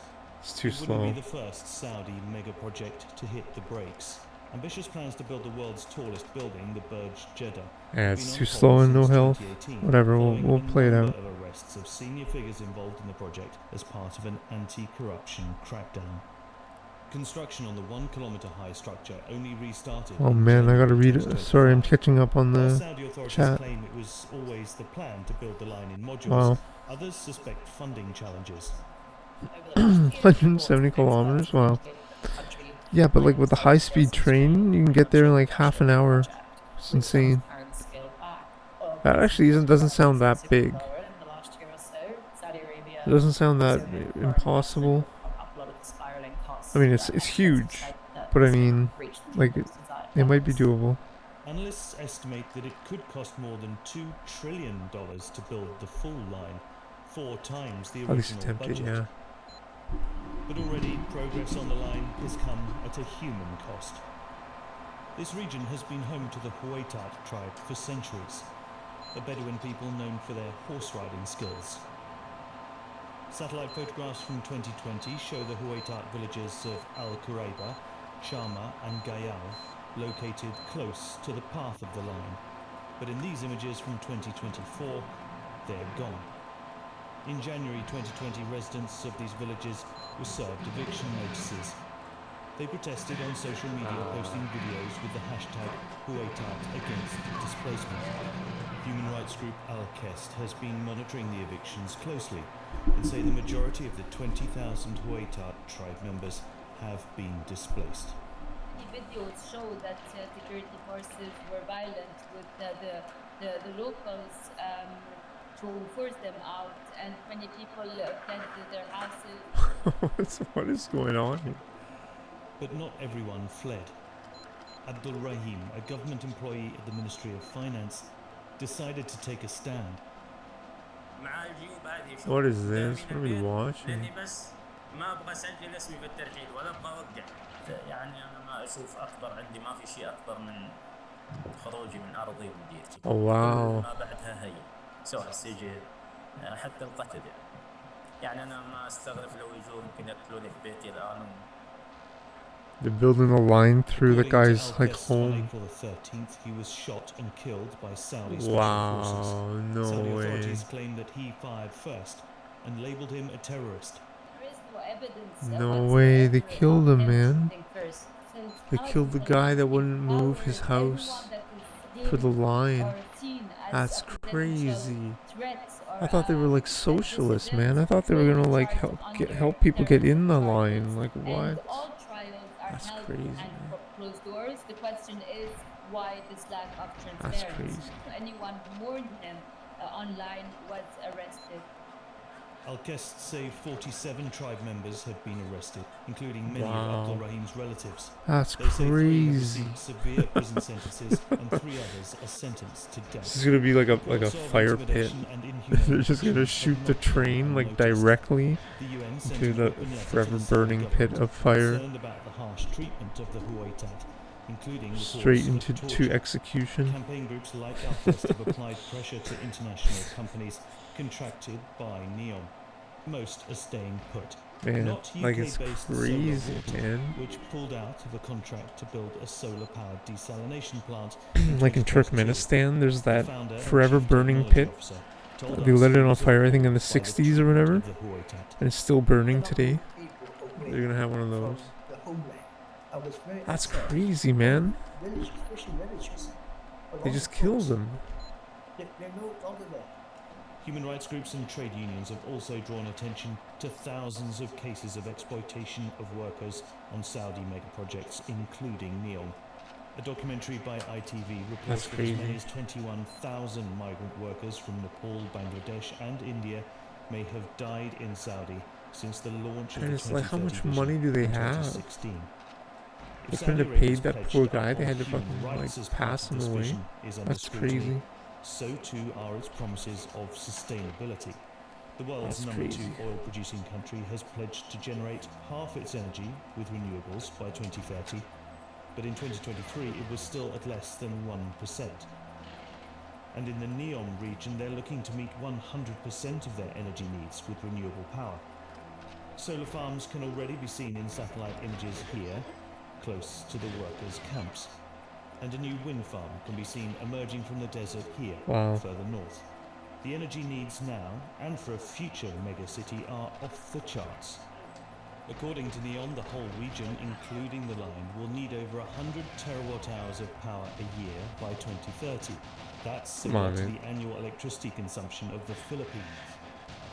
You were going to build the most efficient city, build a rigid city that's 6 I didn't to need to 10 reload. Fuck me. It's a shame it's a solar panels. But even if the running of the line can one day be, as promised, emissions-free, the construction is far from it. Every square meter we built, Wow. whether it's a line, That's real. touchdowns, anything, Wow, has that a was crazy. right. It took around 8 years to build One World Trade Center in New York. The line would be the equivalent of building thousands of them. And the taller a building, the higher its carbon footprint, requiring stronger materials such as steel and concrete to withstand the force of It's the really wind. amazing. Like, tall buildings, Concrete is incredibly carbon intensive. they're just so Steel impressive. is incredibly carbon intensive. Professor Oldfield has estimated that building the line would generate more than 1.8 billion I can tons never of build, carbon like, a tall dioxide, building. equivalent to 4 I could years' never do worth that. of the UK's total emissions. Even if you were to build a normal city of 6 to 8 stories tall, it would have a very big carbon footprint. I wouldn't even know where to start. People with treble with the line because of its height. A because of pyramid, its though, we can build a pyramid. gymnastics, because of its kind of hedonistic design, is going to have a material requirement which contributes to greenhouse gas emissions.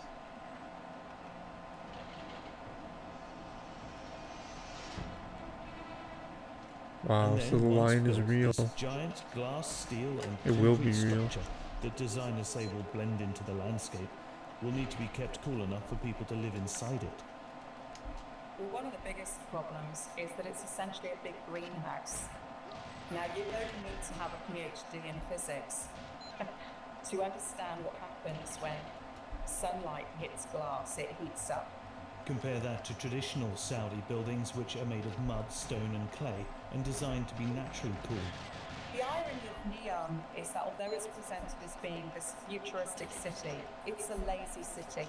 The architectures are lazy. Before the fossil fuel boom, architectures were generally a lot harder working. They were built to Wow, is that keep footage their of inside it?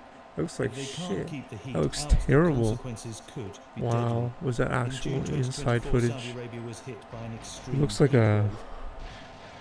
Over 1,300 like a people died child's. on the Hajj pilgrimage in Mecca, Looks like Las where Vegas. temperatures reached over 50 degrees Celsius.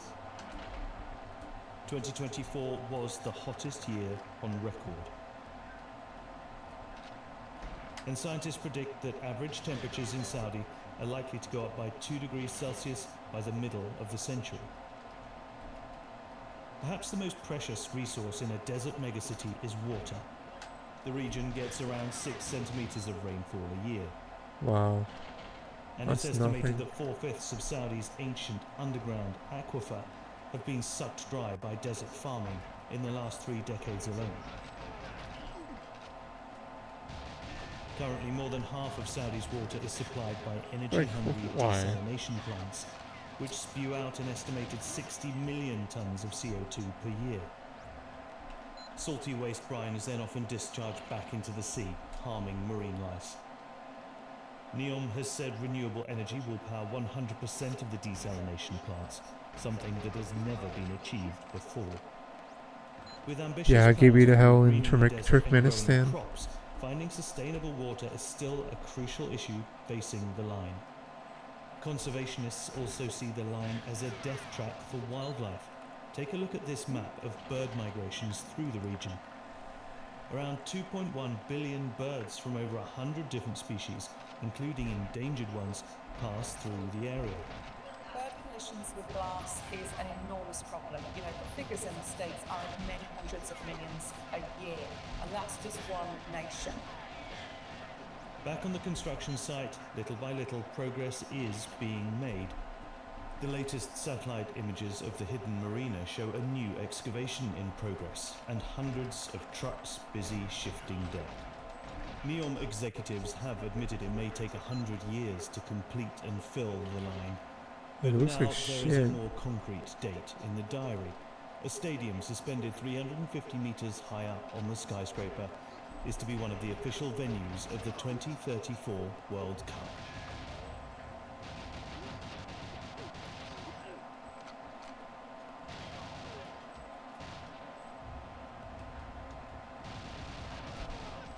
Like, why?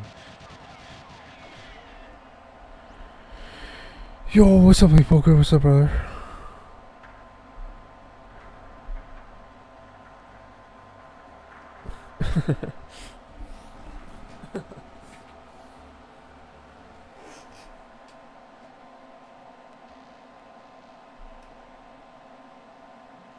Seen from miles above, these rings in the ocean look like natural coral reefs.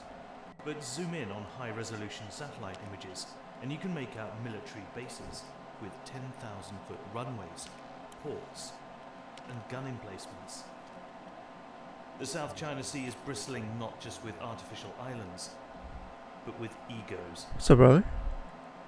Here, China is facing off against the Philippines, Vietnam, and now the United States. This might just be propaganda. This video, I don't know what this video, And but as I the mean, Chinese bases and fleets keep growing, and its opponents look to do the same, this is a interesting. watery battleground that looks ripe to ignite. The chance of a small military incident that then really puts the US and China into a Cold War is very real in the South China Sea. So will island building lead to conflict? We spoke to the director of the Asia Maritime Transparency Initiative and analysed shipping data and the rapidly changing view from above to understand how close we might be.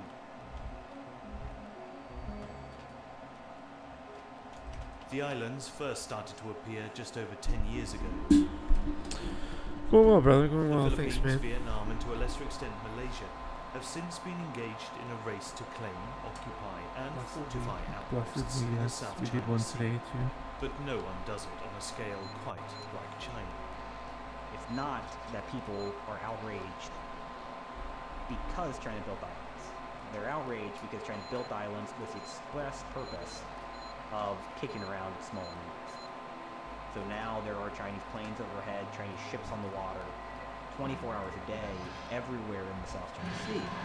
Made possible only by all of that island building.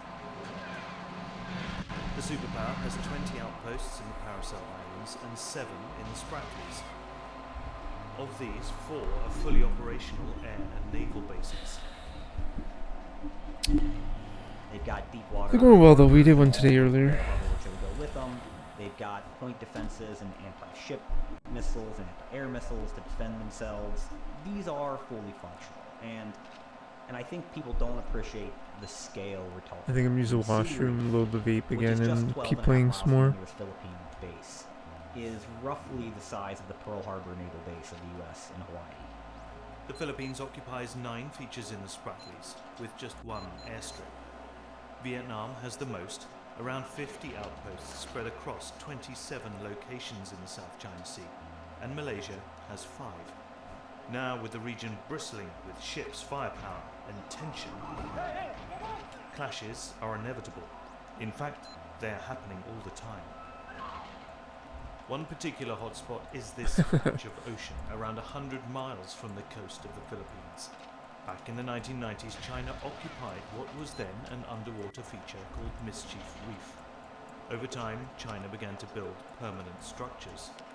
The Philippines panics, and they respond by going to the next closest reef, which happened to be Second Thomas Shoal, and intentionally grounding this useless old warship that they had no other better thing to do with onto the reef as an emergency outpost to keep an eye on Mischief Reef. That was in 1999.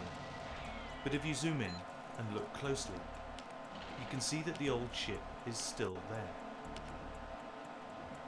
Today, the Sierra Madre operates as a permanent military outpost for the Philippines. Marines rotate on and off while boats coming from the mainland resupply it with Such food an and interesting water. video.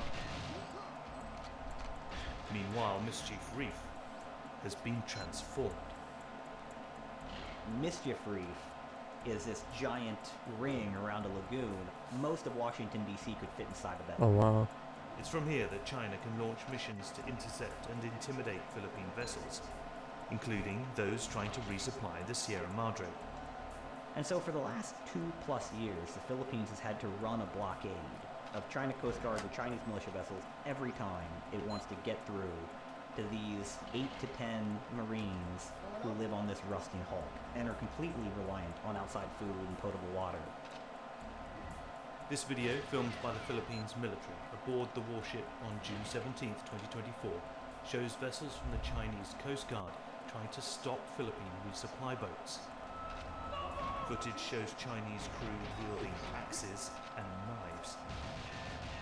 These maps show the movement of Chinese Coast Guard vessels between Mischief Reef and Second Thomas Shoal in recent years. And this is the route of Chinese Coast Guard vessel 5205 in August 2024. On the 31st of August, it was filmed ramming a Philippine ship Yeah. close to the disputed I don't know how much Shoal. N64 I'll be able to play in the next few months, to be absolutely honest with you, my friends. I don't know how much N64 I'll be able to play. Engines.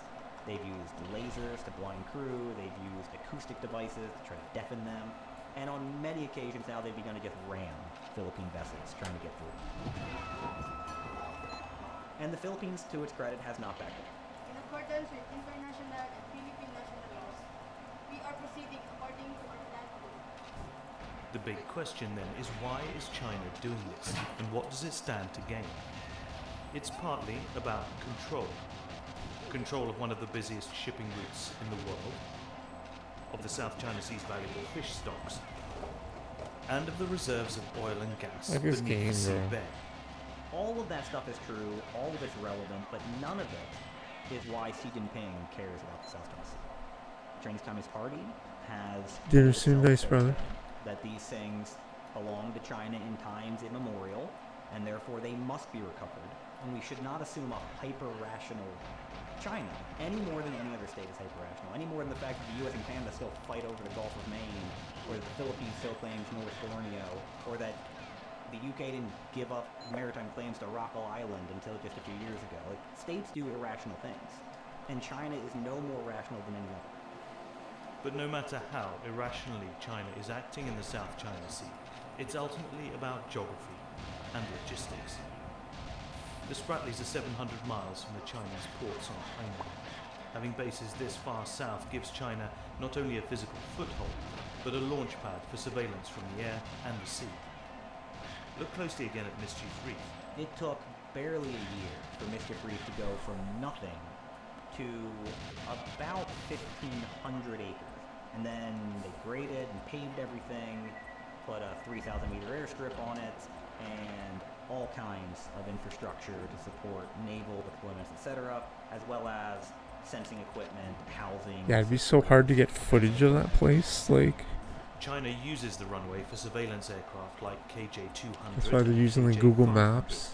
Giving Beijing a permanent eye in the sky over the South China Sea.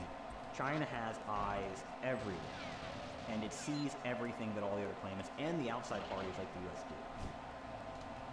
For years, the dispute has come down to who owns what, who is entitled to what.